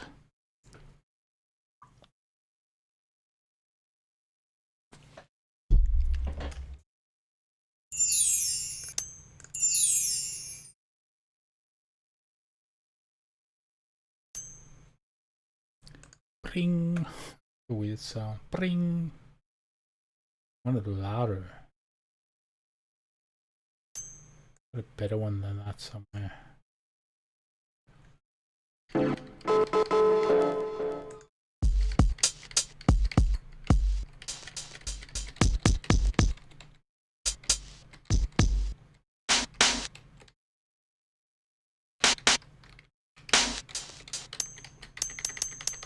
Bing.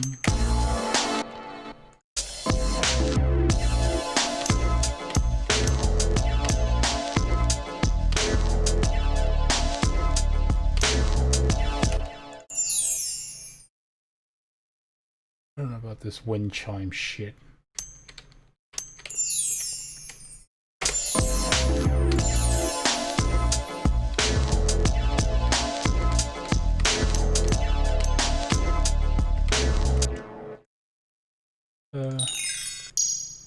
No, that's not the sound I'm looking for, man. Just trying to go through your sheet. Like, where did I put that thing?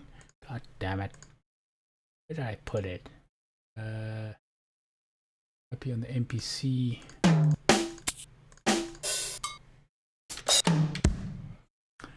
ADSR sample manager. Oh, right, okay. Yeah, I've heard of it. It's kind of cool. It tags the samples with AI or something. Oh, right. Yeah, I mean, you got the search engine on Ableton, so you can just like... I try to type in chime, but I don't know what I've named it under. That's a bit better. It's more of a ride symbol, though.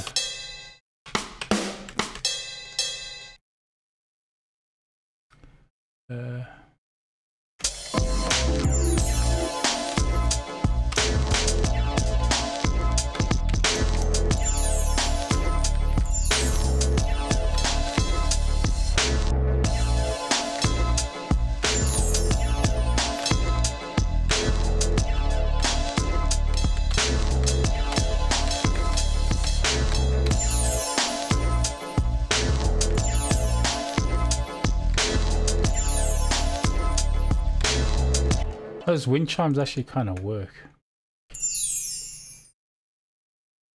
Wind chimes. In stock now. Batteries sold separately. Let's change the color of that.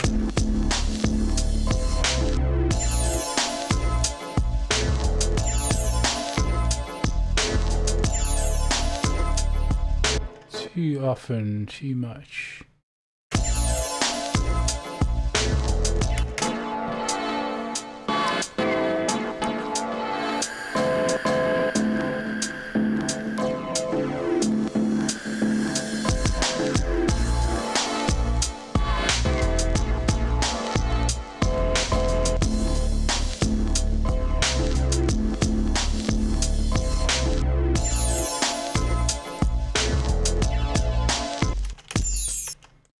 Be softer in the mix.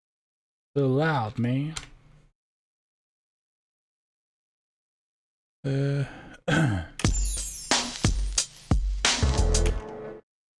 do you produce what's his name? Haha.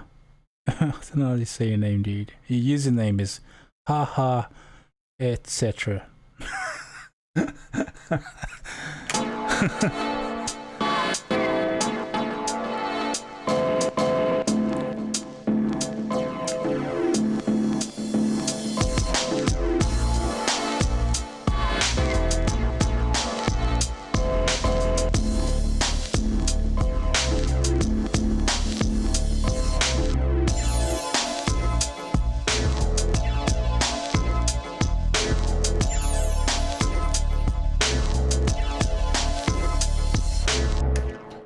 I think it just needs to be once on the chimes there instead of two.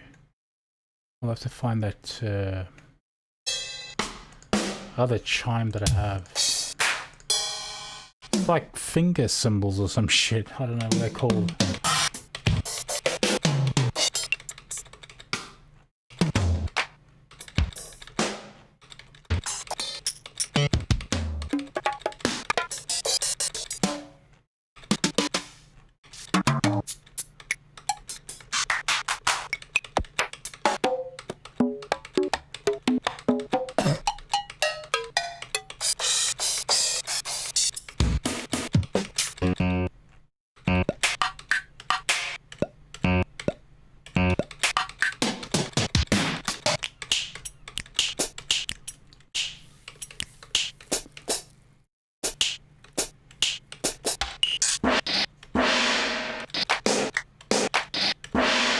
Nice gong. Gong! Give me the gong. What that gong sounds like as well.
Triangle.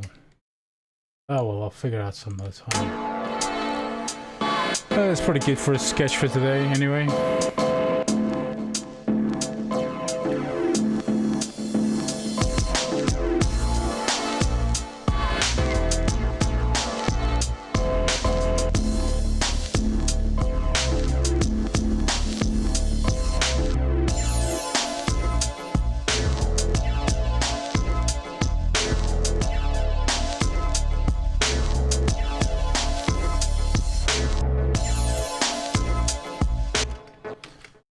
Just getting the sketch together. I'm not worrying so much of the sequencing because obviously you draw it out a bit longer than that.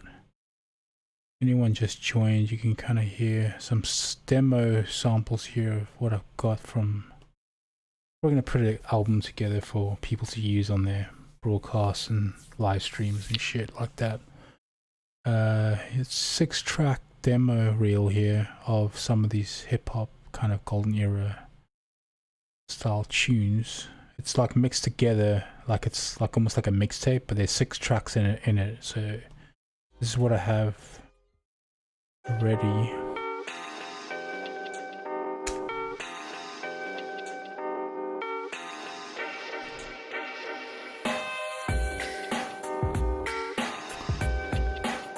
How do I sell them?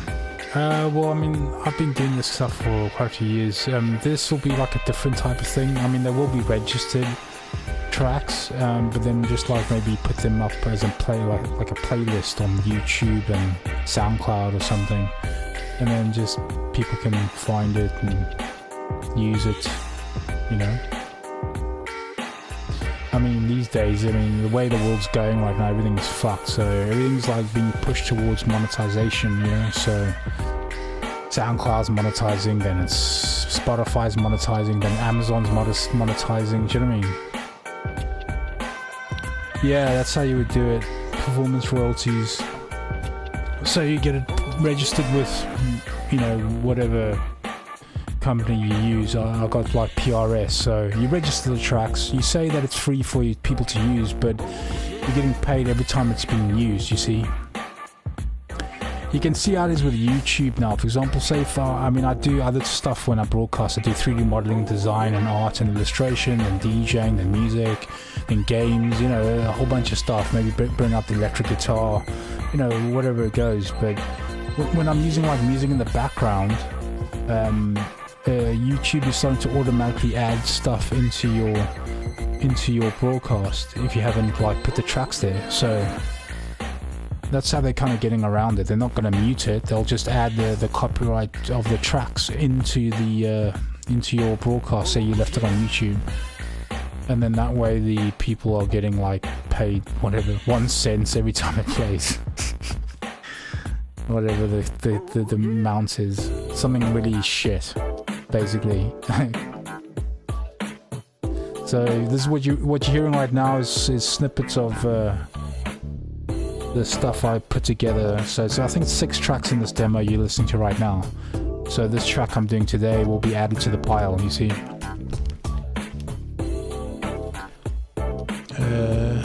Yeah, very cool. I've seen that usage and wasn't sure how the copyright works. Yeah, so you're just allowing it to be used out like worldwide, but you can still apply your IRC code to the tracks and have them registered under your name, you know. So you register the name of the track, the length of the track, you know, you put your name to it, whatever alias you use, whatever pseudonyms you use, and then you get your IRC codes as well together, and then apply them to each track, you know. And then you just upload them. Like say if you're uploading to YouTube as a playlist or SoundCloud, make sure you pop your IRC codes under each title, So whoever picks it up, you just make sure that you put in the description, if they're going to use it, just make sure they give you a kudos of the name of the song and the IRC codes, you know? And then that way you're just getting paid on the mechanicals of the track's usage. Because yeah, like I said, the world's changing so quickly right now, and we're living now digital life pretty much and online, and it's being pushed more and more towards this avenue, you know, so people are having to make money on plays. People don't have to necessarily buy shit anymore. They just like play and listen, and then that's it. You know, you can't make people buy stuff, especially when everyone's going like broke, right?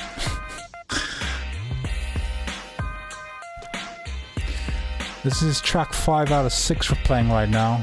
It's mixed like a mixtape, but this is like that RJD2 kind of, you know, hip-hop.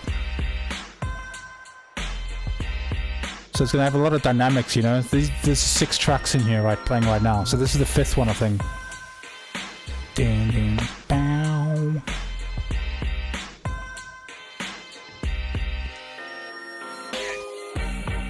This is the last track, I think. So you see it's mixed in like a mixtape. It's just a demo reel. So probably put together like maybe, I don't know, 12 tracks, maybe 10. I don't know, see how it goes. So that's why I'm doing these sketches today. Just coming up with the rough ideas.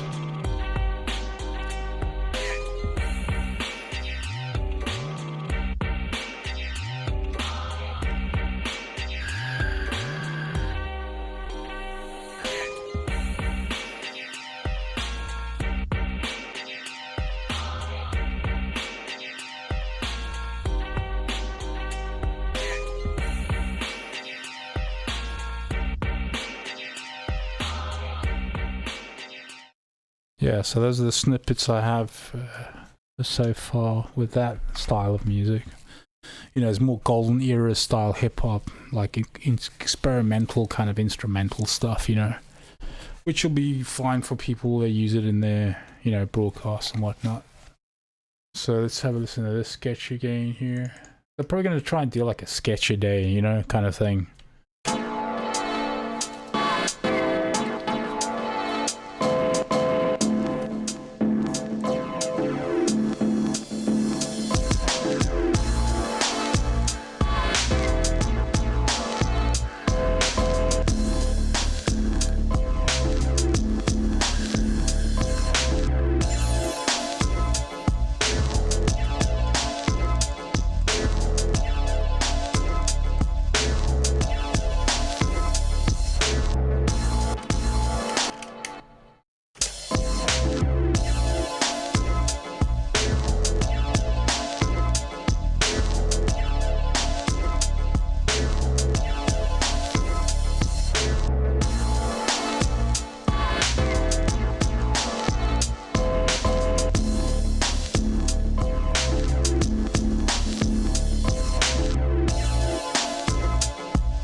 Yeah, it's sounding pretty good. Just gonna hit the toilet real quick.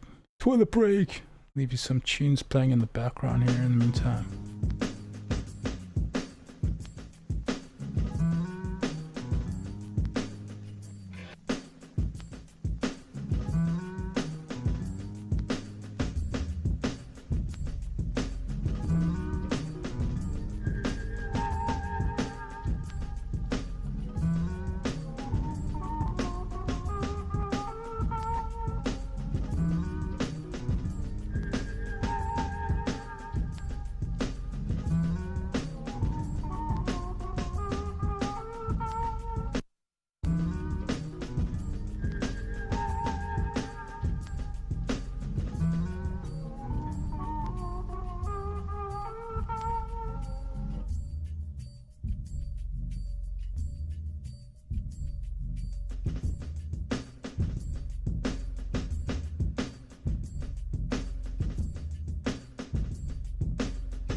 check in the house.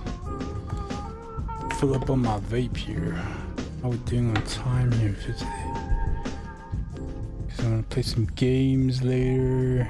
I do like all types of stuff. If you're new to my channel, I do like Blender, 3D modeling, design, graphic design, illustration, DJing, guitar shit, you know, music production, composing here, whole bunch of stuff to check out when I'm live. There's no like set schedule, but I just broadcast on most days, you know, doing all types of things. Yes, I'm in the UK, mate.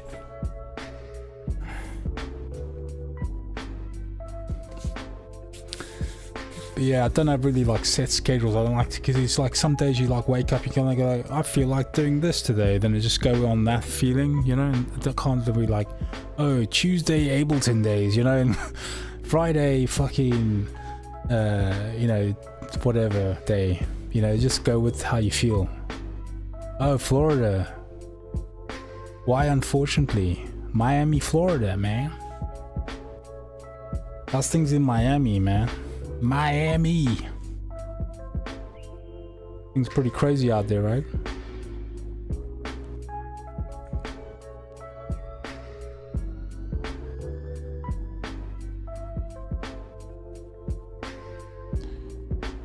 Which means that's the way you are. I find it tough to navigate. What do you mean by that?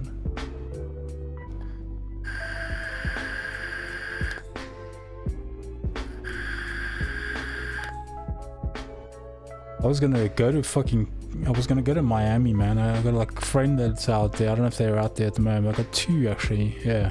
One's in Tampa, Florida. Central Florida. Miami's supposed to be pretty bad for the COVID. Yeah, that's what I've seen, right? Like with the police brutality and fucking all that shit. They're clamping down hard on everyone, you know. Oh, being an impulsive creative person and making money. I know, dude. I know the feeling, dude. I've been doing all creative stuff my whole life, and I've always strived to keep at that, you know, and find a way to make, you know, have a balance of doing the business side as well as, you know, doing what you love. So I've been doing library, I hate the word library music, but that's what they call it. But, you know, I make these types of fat beats. Like what you're hearing right now is like a mixtape on YouTube of like instrumental known hip hop, but you know, I've done all types of albums from like, I don't know, you know, jazz stuff or sort of cinematic kind of stuff, as well as like drum and bass, and then bass house, and then glitch hop, and all sorts of genres. You know, I don't like to close myself off, you know, as a creative person. I mean, I got a guitar and I play metal and rock as well, so, you know, just dig on something if it's cool or not, you know. I'm open-minded to good music, whether it be classical as well, you know, stuff.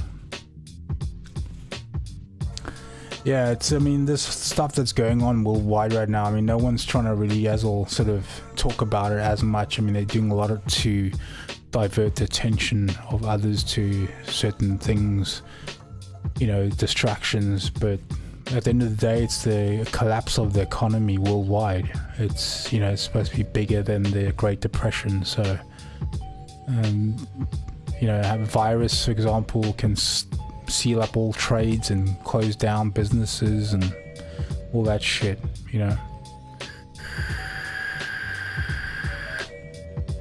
But yeah, making a living is difficult. So how I've done it is with library music and getting my stuff synced to video, TV adverts as well, you know, things like that. But even that industry is taking a huge hit as well.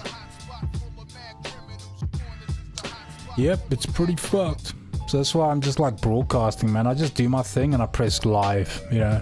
Even though I hate, you know, knowing that this is where they're pushing us towards, is online stuff. It's like you're feeding the new beast, you know. So we all like living this digital life now. It's like Ready Player One, like that movie, right? So we're all being pushed towards this. So, but you know, we either fight for a better reality or you just accept this one right now, right? I mean, I'm used to isolation anyway. It's fucking always working at home on art and music and all sorts of stuff, you know.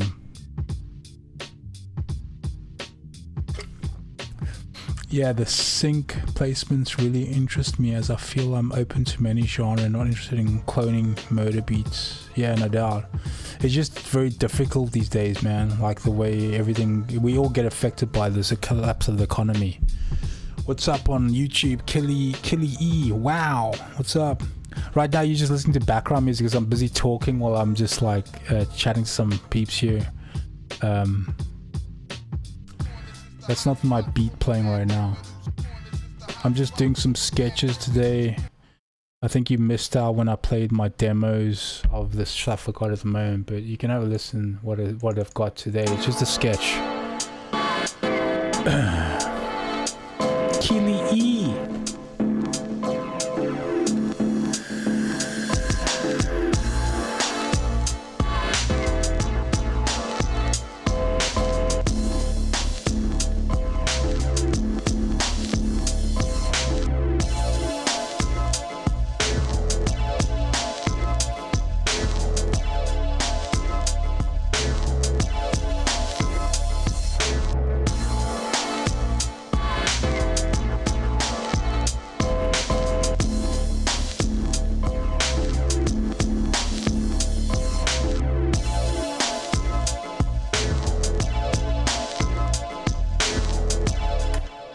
That's the sketch so far today. I'll do another sketch another day, and then we'll get into sequencing these songs, you know. Anyone that's just joined, I mean, I did play a minute ago some of the demos I have so far already. There's like, I think about 6. So I'll probably, I don't know, maybe make about 10 of them or 12. I don't know, I'll see how it goes. Then register it. And then put it out there for people to use on their live broadcasts and stuff. And you know, make a playlist on YouTube and SoundCloud and all that jazz. But yeah, like I said, we're all getting pushed now to this whole digital fucking life, right? And everyone's pushing for monetization, like it's an amazing thing.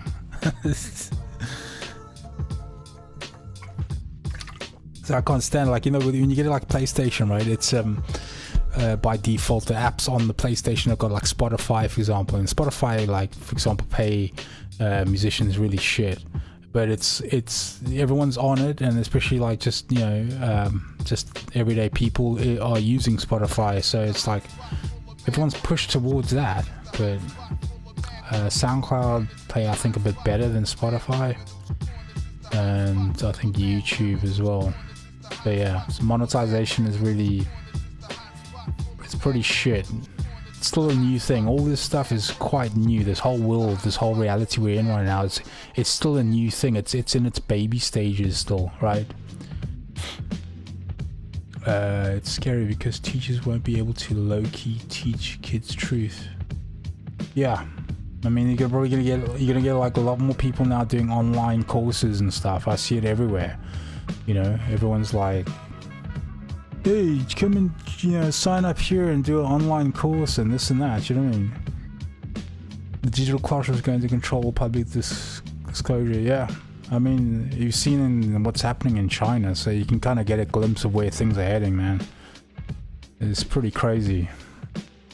So either, you know, everyone just accepts it, right, or we get on the same page, because not a lot of people see what's going on, right? So you need to try and get everyone on the same page in order to, like, get a type of fucking revolution happening, of real protesting happening. But most people just think you're like mad the way you see how they're trying to now contain us in a digital sense, and everyone thinks, no, why would they want to do that? You know, most average people, they don't see the big picture of what's happening here. You know, it's like, you know, you're being locked down now into digital. You know, it's like you've been living now the sort of you've been living the last few years is like the sort of build up to this point, you know, the preparation process.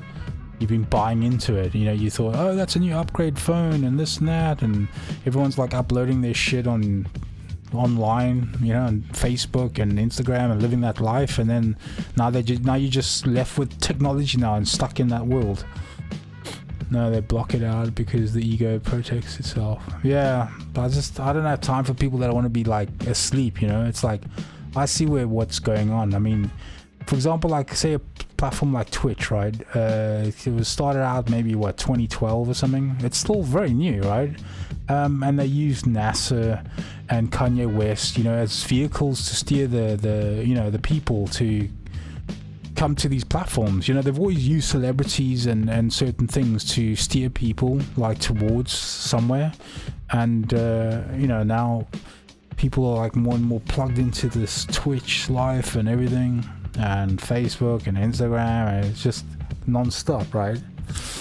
So it's at a point now where we could either fight for a better reality and say fuck this, I don't want to be locked up at my home and using only digital devices and ordering things online and no human interaction. We can say fuck that and go and fight, and say that we won't take this shit, but not everyone's gonna get behind that, right? It's hard to like get people locked in on the right shit, especially if they don't see it. You'll end up being the crazy person at the fucking protest, the one-man army going fuck this, right? Celebrity is one of the only common denominators. Yeah, it seems in the US they are dividing based on the same stuff they did in the Middle East. Right, yeah. Yeah, dude. Totally, man. I mean, obviously, like America, it's Freemasons, right? So Freemasons' background is, Middle East. They're Jewish, Yeah, balkanization. Yeah, man. Now everything's trying to push you to monetization, right? They fuck up your whole groove, your work, everything, right? All businesses closing down, airports, fucking the lot, right? And they blame it on a virus. Statue of Liberty was a gift from the French Masons. Yeah, exactly. Now they fuck up everyone's groove, your cash flow, everything, right? It's the Black Mirror. Right, yeah. But now they like fuck up everyone's groove, right? And now your cash flow, everything, and then say, hey, don't worry, that we've got Twitch, we've got YouTube, we got all this stuff to keep you busy, while you're locked in.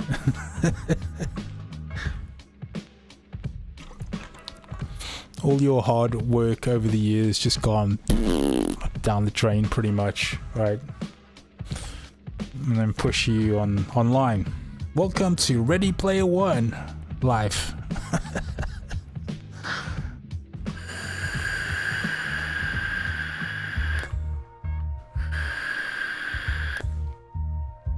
Do you broadcast at all, man?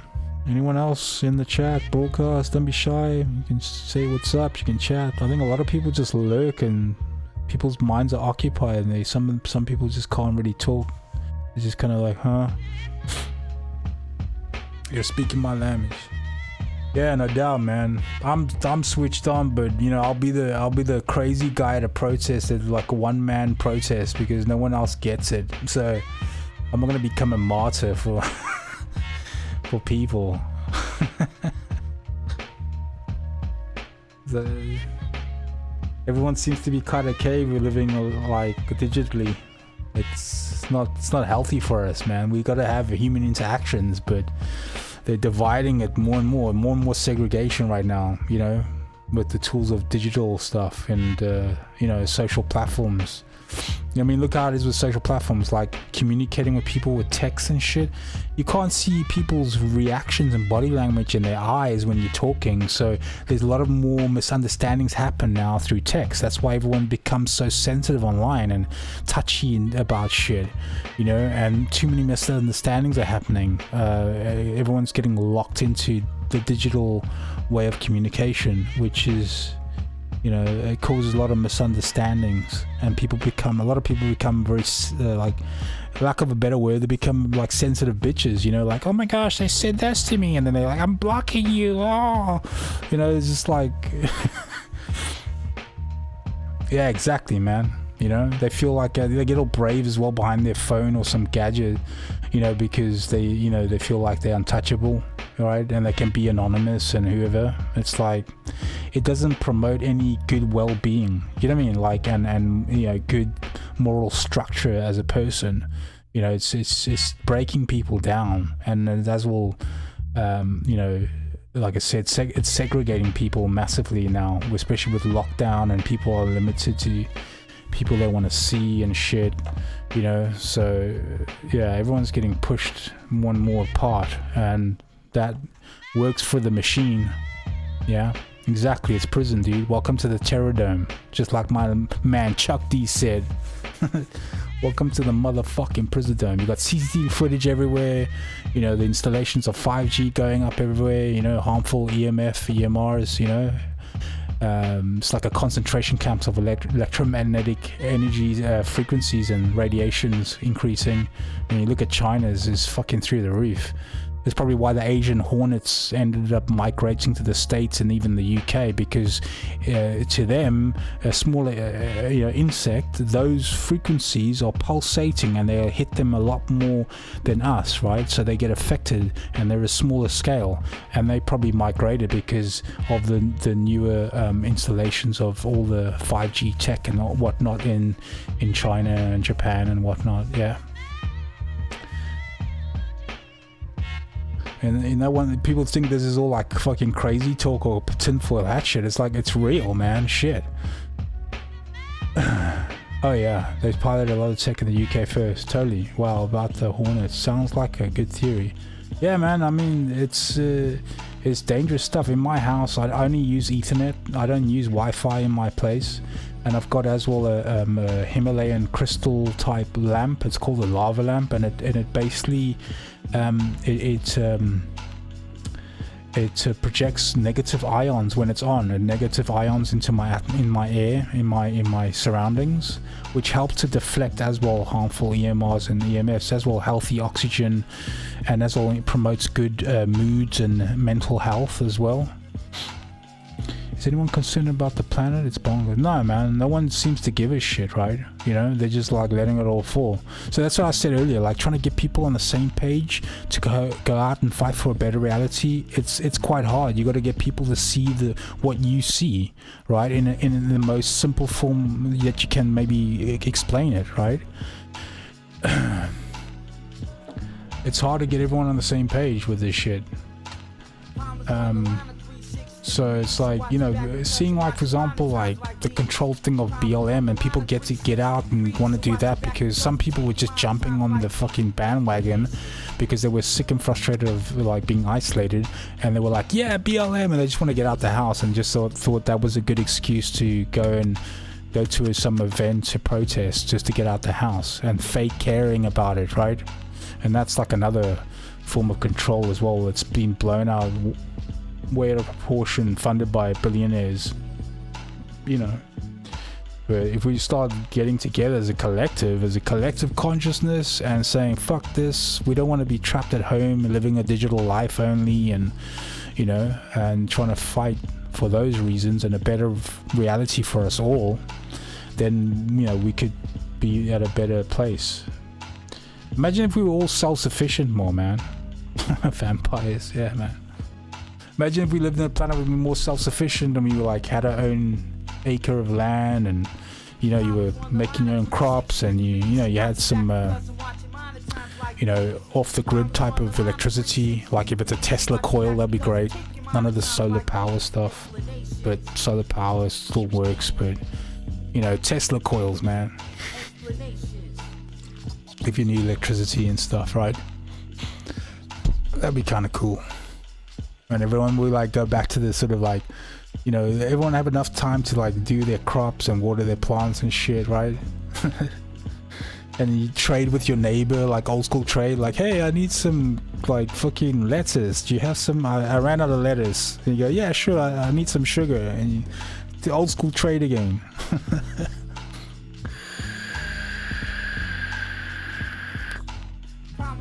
Exactly, man. That's why they, you know, want people like blind and stuff and not see anything. just like get brainwashed by bullshit lifestyles, and like you gotta have the latest fashion wear, and to look cool you need the latest catalog look, and look at the celebrities, and they're more fixated on all the crap, you know, a lot of crap foods and everything that's like, you know, destroying their well-being and stuff. So now they've been taken off the path, so to speak, like so far off the path, and are not switched on enough, you know. What do you think is the ultimate motivation? You mean like in its entirety why they do this and want control? That's the big fucking question. I mean, if I go in like deeper theories about this, because I'm as well into like as well things with, you know, species that have visited our planet centuries ago, which has been documented through what people call scriptures and whatnot, and even before all that, you know, you had obviously the Aztecs, the Anunnaki, you know, all those types of ancient visitors, yeah, aliens, what people call aliens, but they're just from a different planet. Like the Anunnaki, for example, you know, they're from planet Nibiru. That's how the story goes, right? Some of them as well came from Salanthia, which is where Sirius is. So Sirius is 3 stars, but it looks like 1 star, so that's why it's so bright. So one of the Anunnakis all came from Salanthia. It's a planet in the constellation, the Canis Major constellation. You know, you got people like that, but you know, they were looking for gold. So gold is it's a universal medium, and they were running out of gold on their planet, and the Earth was a habitable zone. And then they came here because it was ripe pretty much with vegetation and stuff like that, and oxygen, and it was minerals for them to dig for, right? Do you think we're a science experiment? It seems like alien DNA gives us a distinct humanity. Well, that's what I was getting to, because the story goes with Anunnaki. They had these slaves from their planet called Enkis, right? And then the Enkis, like they protested and said, no, fuck this, we're not going to mine for the gold here on this earth, right? And then they made from the primitive beings here on the planet already, they spliced the DNA to make slaves to mine for gold. So that makes you think about where the origins of where people think gold is valuable, because if you take out of your head that gold means money, Lamborghinis, and you know, that kind of stuff, it's just a mineral. But why it's valuable, it's great conductor of electricity, you can terraform planets with it as well, yeah. There's other value for this, but from a primitive being point of view, seeing that these advanced species that came here to mine for it, spliced their DNA to create us, you know, a hybrid species, we saw that the gods wanted gold, right?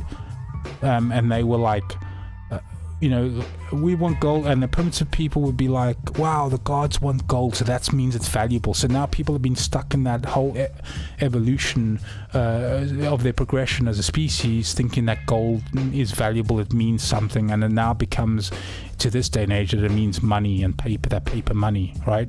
Because back then people were carrying gold pouches, loot pouches, and then gold was too heavy to carry, then it became IOU slips, and then eventually IOU slips became the money notes that we know today. Yeah, like Enki, that's right, Enki. The giants were the slave wardens, yes. At least you know it's this stuff, man. So some people, they just think, this is fucking crazy shit you talking, man. It's like, why is it crazy, man? You think you're like the only living species in this universe? I mean, how many galaxies are out there? It's fucking billions, man. And you're a tiny little fart. Just a tiny fart in the fucking speck of it all, right? So that's like my whole outlook on that, right? Where people found, like, you know, get the value of what is gold, what it means, right? So the localized way is like, hey, it gets me pussy and it buys me a Lamborghini and I can get drunk and own a lot of stuff. But in the universe, gold has a different meaning, you know? And people have been stuck in that mindset of why gold is valuable, because the gods wanted it. The gods that came from the skies, from elsewhere, you know, and people have been stuck in that whole rut all this time. There's too many question marks to, you know, not see that we have been visited and stuff, you know, by other species. They've invaded here centuries ago already. I mean, the whole story of an inner world as well, on the Earth, you know, by the Antarctica. I'm somewhat at peace with this stuff, but it's still a huge interest. I've been reading books on the occult to see how it relates, or if it's like spirit tech to escape this. Right. Yeah, but I mean, you know, like I said, it's there's been too many ancient stories that go way back, even to India. India's like over 20,000 BC. It's really old. You know, you had Shiva and all of them taking some of the kings on missions around to see the planets. You know, you had stories of all types of people. Then you got like Kukulkan from the Aztecs, you know, who come down as well from the skies. It's like too many things that are pointing up to the heavens all the time. I mean, that's where this whole thing comes from, but it's too much for some people to dig on, right? People think it's too far-fetched, or, you know, and why is it too far-fetched? I don't see how it isn't. You know, I just like, you know, I read up all this stuff. My household was a lot of esoteric books, and, you know, Carlos Castaneda, Edgar Cayce, you know, the Eric von Däniken books and all this stuff. I think it moved from India to Middle East and then to the Yesitis. Yeah. But the thing is, we all had the same teacher. That's why the story is so jumbled up from different cultures. Because if you look at the Easter Islands, the architecture there is exactly the same as it is in Egypt, using irregular shaped blocks, these huge stone ton blocks, you know, and it's the same architecture. And then same when you go to Machu Picchu, I mean, there's similar architecture that's going on with the way they've done the buildings. I mean, why would someone build all that shit up on the mountain in Machu Picchu as well? That's like a huge job to go and takes these you know, stones all the way up there, and then supposedly the theory is they would have to melt it, then mold it, and then make those stone structures on Machu Picchu. Oh yeah, Aleister Crowley, yeah, did a lot of work to link the different cultures. Yeah, I mean, he went to Egypt, and that's where he saw his whole Thelma you know, symbol that he uses, you know, the hexagram thing. What's it called?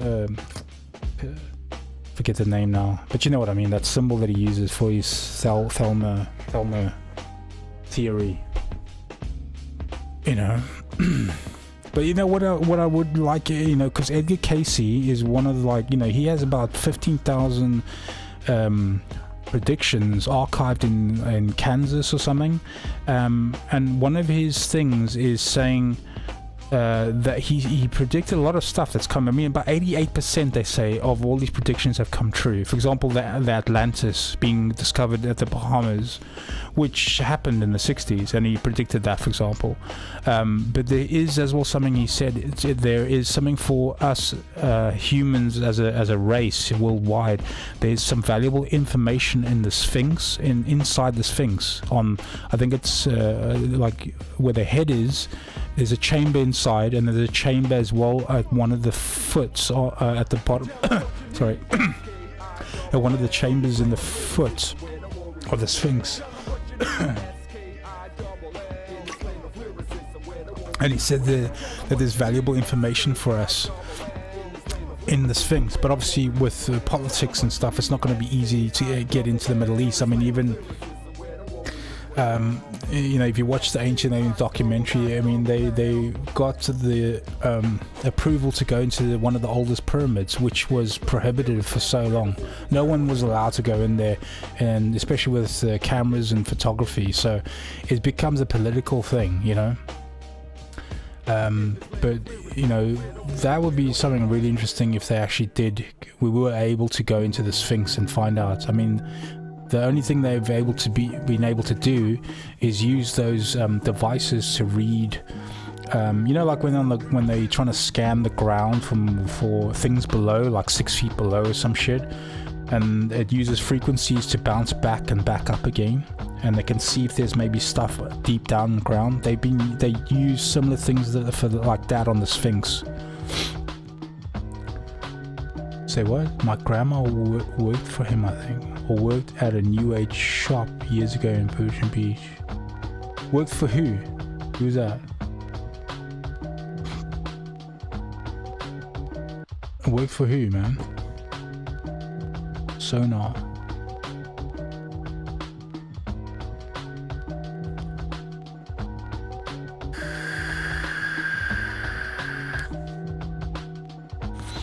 But definitely, there's things up ahead.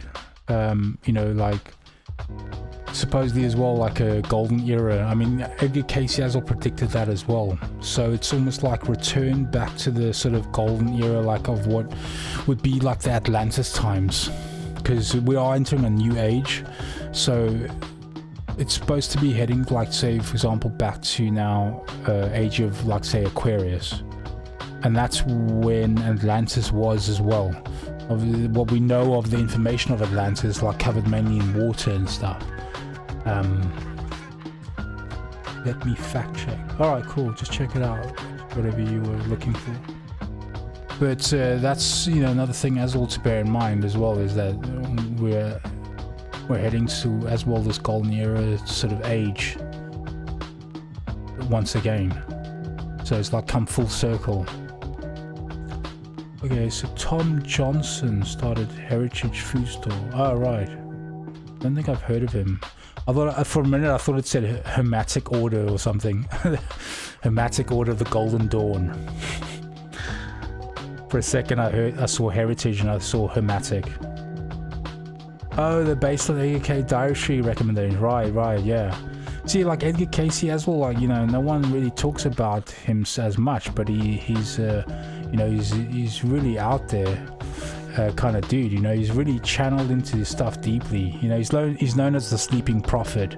He's got some really cool stuff, like books as well on sort of self-healing with deep state meditations, and then as well channeling and how to channel into the Akashic records. So the Akashic records are like, you think of, like, say, the internet, right?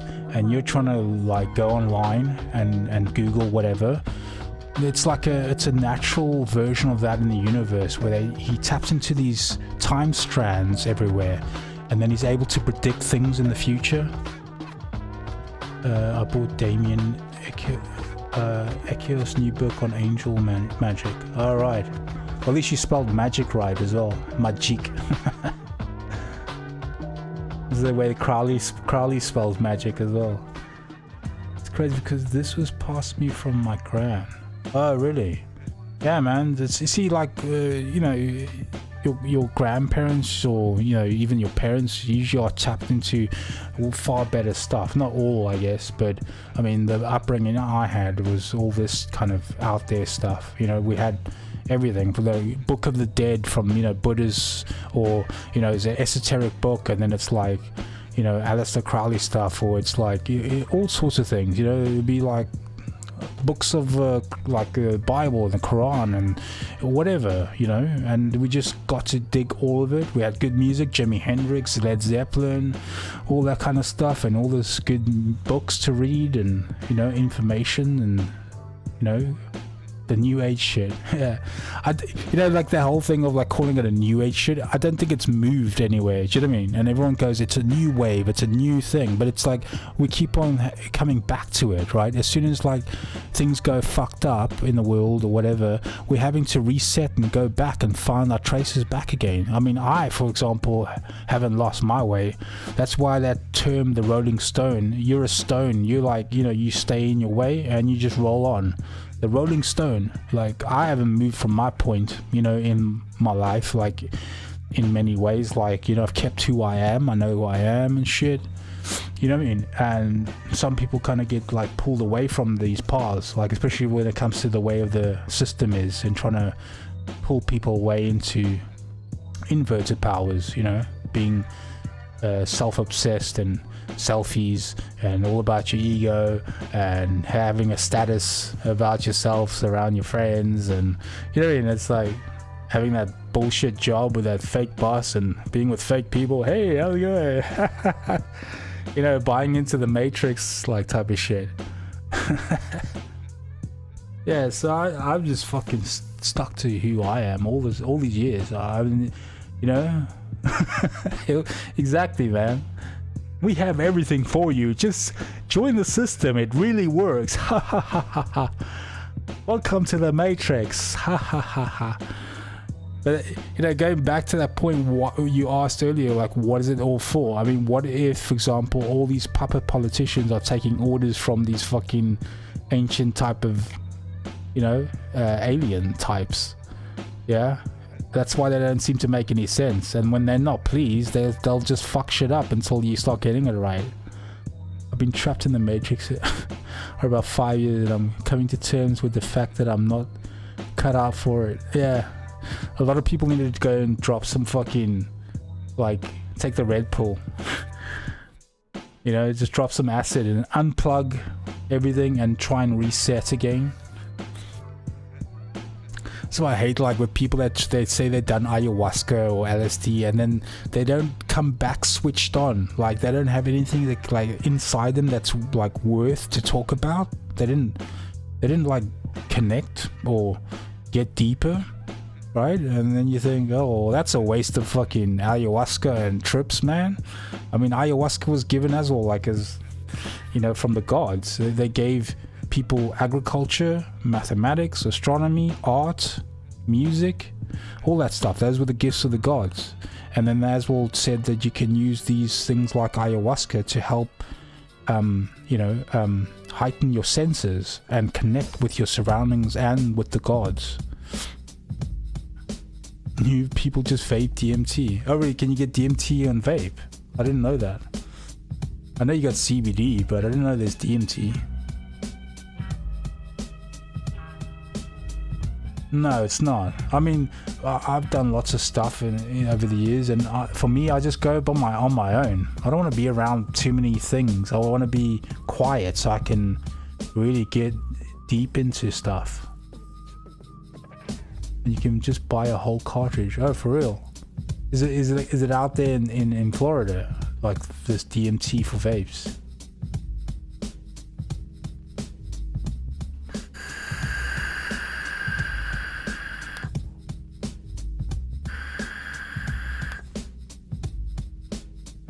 People get it on the dark web. Oh, for real? Like a Silk Road type of thing, right? Oh, for real, Florida, yeah. Yeah, I mean, you know, like the history of, like, Florida, you know, the amount of drug trafficking has come through there from South America side, you know, and entering through Miami and everything, you know. Shrooms are always good. I mean, you know, you can buy that, like, online, like, no problem. Like, you know, there's nowadays, you know, you can get it from Amsterdam and whatnot, but because of how the UK has treated foreigners, you know, Europeans especially as well, they've now they've made bad business.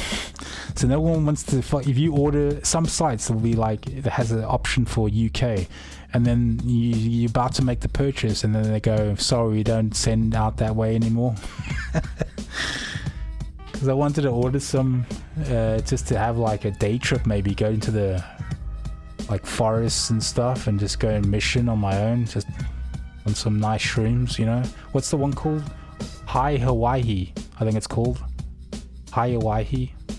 I think that's like one of the strongest that you can get online. High Hawaiian or something. Oh, really? Yeah, his spores. I don't want to get into like farming my own shit, man. I don't have the fucking the place to do that shit.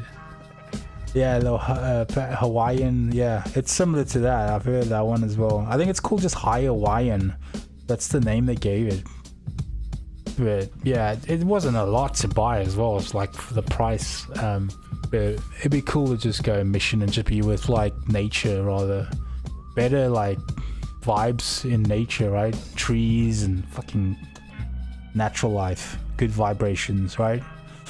You know, it's like people can't understand, like, you know, when some people go like, oh, I went for a walk in the forest or some shit and I feel so much better, and they don't even know why. It's like you're rooting yourself, you're going back to the, you know, good places with good like vibrations around you. Do you know what I mean? So I mean, your feet have got so much nerve endings. If you take your shoes off and walk on the grass, I mean, your feet are got like picking up so much good like stuff from the natural world, even the Earth's fucking frequency that it pulsates at, you know.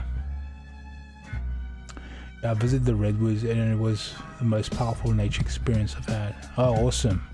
Yeah, man. I mean, this stuff is like awesome. I like, even when I watch documentaries on like life off grid, some people living off grid in the woods and they become a subsistence hunter and they're just one with nature like that. You know, if something happens to their crops, then you can use that saying that that's life, because that is life. Like, oh shit, I made my crops and then like some avalanche fucking wiped it out or something. Then you go, that's life, you know? 1,000-year-old trees. Oh yeah, totally, man. And some of them are massive as well, right? Like, it takes like quite a few people just to wrap around it. Huge fucking trees.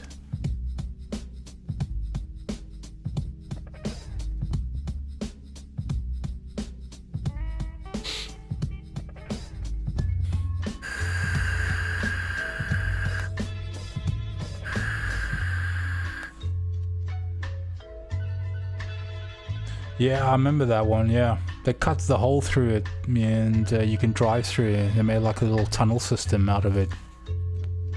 Monetization of a tree, exactly, dude. Hey, we got a nice little fucking tourist attraction here. We got a fucking cutout in the fucking tree. You can drive through. Bring your kids and your dog. Fucking awesome, buddy. $5, exactly, dude. You see, this is the shit, man. They fucking monetize fucking everything. Now you're monetizing online like fucking like a slave. This is like the Industrial Revolution, but it's like the Daughtalization Revolution. Now we're monetizing on fucking online. You work your ass off and you get fucking peanuts, you know? Like the Industrial Revolution. You get paid $1 and you work your butt off and you can just get like a loaf of bread and like one egg. Fucked up. We're at the beginnings of the New World Order and people can't see that.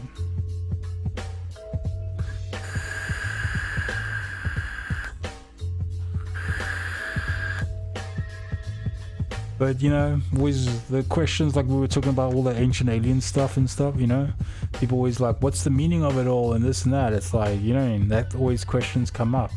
I mean, they want us to grow up like more deeply and you know, elevate our conscious, you know, expand our consciousness and grow more deeply spiritually and stuff. I think it's the same now, but with more complex pricing tricks. Oh yeah, definitely. It's just everything now digital, you know. Pretty fucking crazy world right now, dude. I'm still trying to get your head around it because I've been broadcasting for a while now and it's still a weird reality, you know.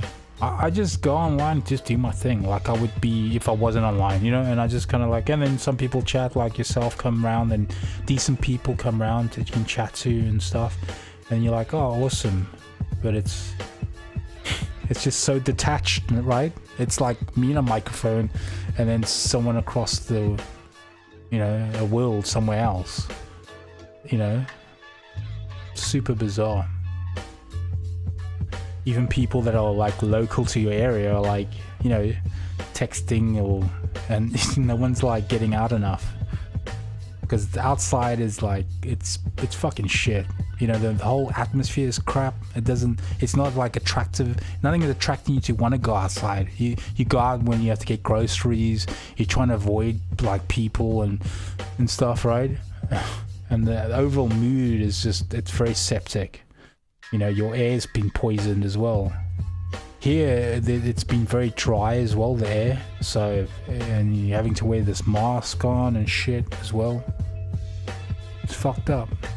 And all these new LED light, street lights and everything. It's fucking powerful, and they're not warm tone, they're blue emission LED, and they're super strong, man. You know.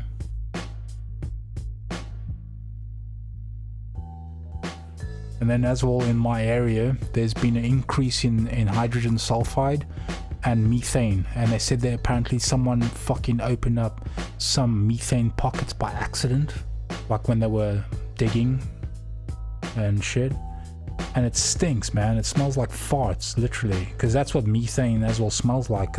Like Titan, the you know, the planet by Saturn, is apparently smells like, you know, would be like sulfur, like rotten eggs and petrol. That's what it would smell like, Titan. Just fucking farts and petrol, bro. Like so, you know, like I said, it's starting to stink, even like where I am at, man. Just farts. Fucking people just fucking stanking up the place, man. Surprise, motherfucker. Surprise, motherfucker. It's my sample bay. Shit, what's time now? Oh man, I'm probably gonna take a break, and appreciate everyone hanging out. Anyone just lurking there, appreciate you hanging out. Some of the chatters like you as well, and anyone else before. I'm gonna take a break and play some Mad Max, carry on with Mad Max on PS4, and then probably tomorrow again do another sketch, because this was like sketch I've done today, and I'll do another sketch. I'll see how I feel. Maybe I'll DJ tomorrow. Maybe I'll do Blender, because I'm doing the Mad Max as well. Blender, I'll show you. Let me just close Ableton down here.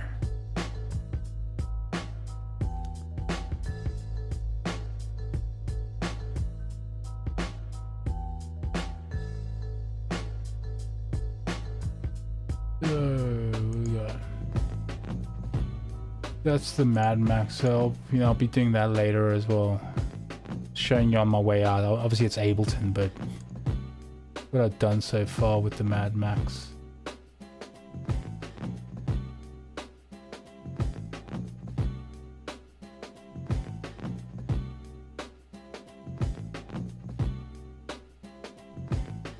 I've got to do all the texturing and stuff to that as well.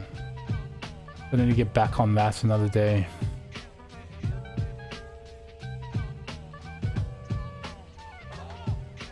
So I did the Death Stranding stuff as well.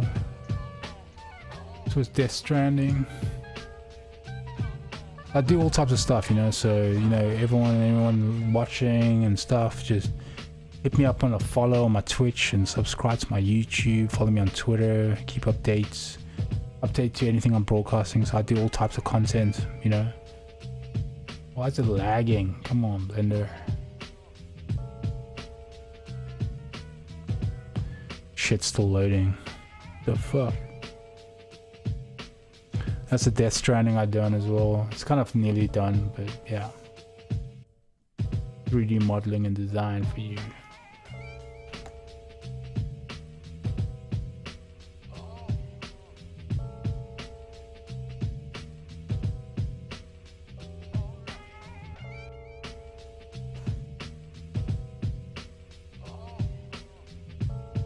Anyway, I'm gonna wrap it up now and then take a break, eat something, and play some Mad Max.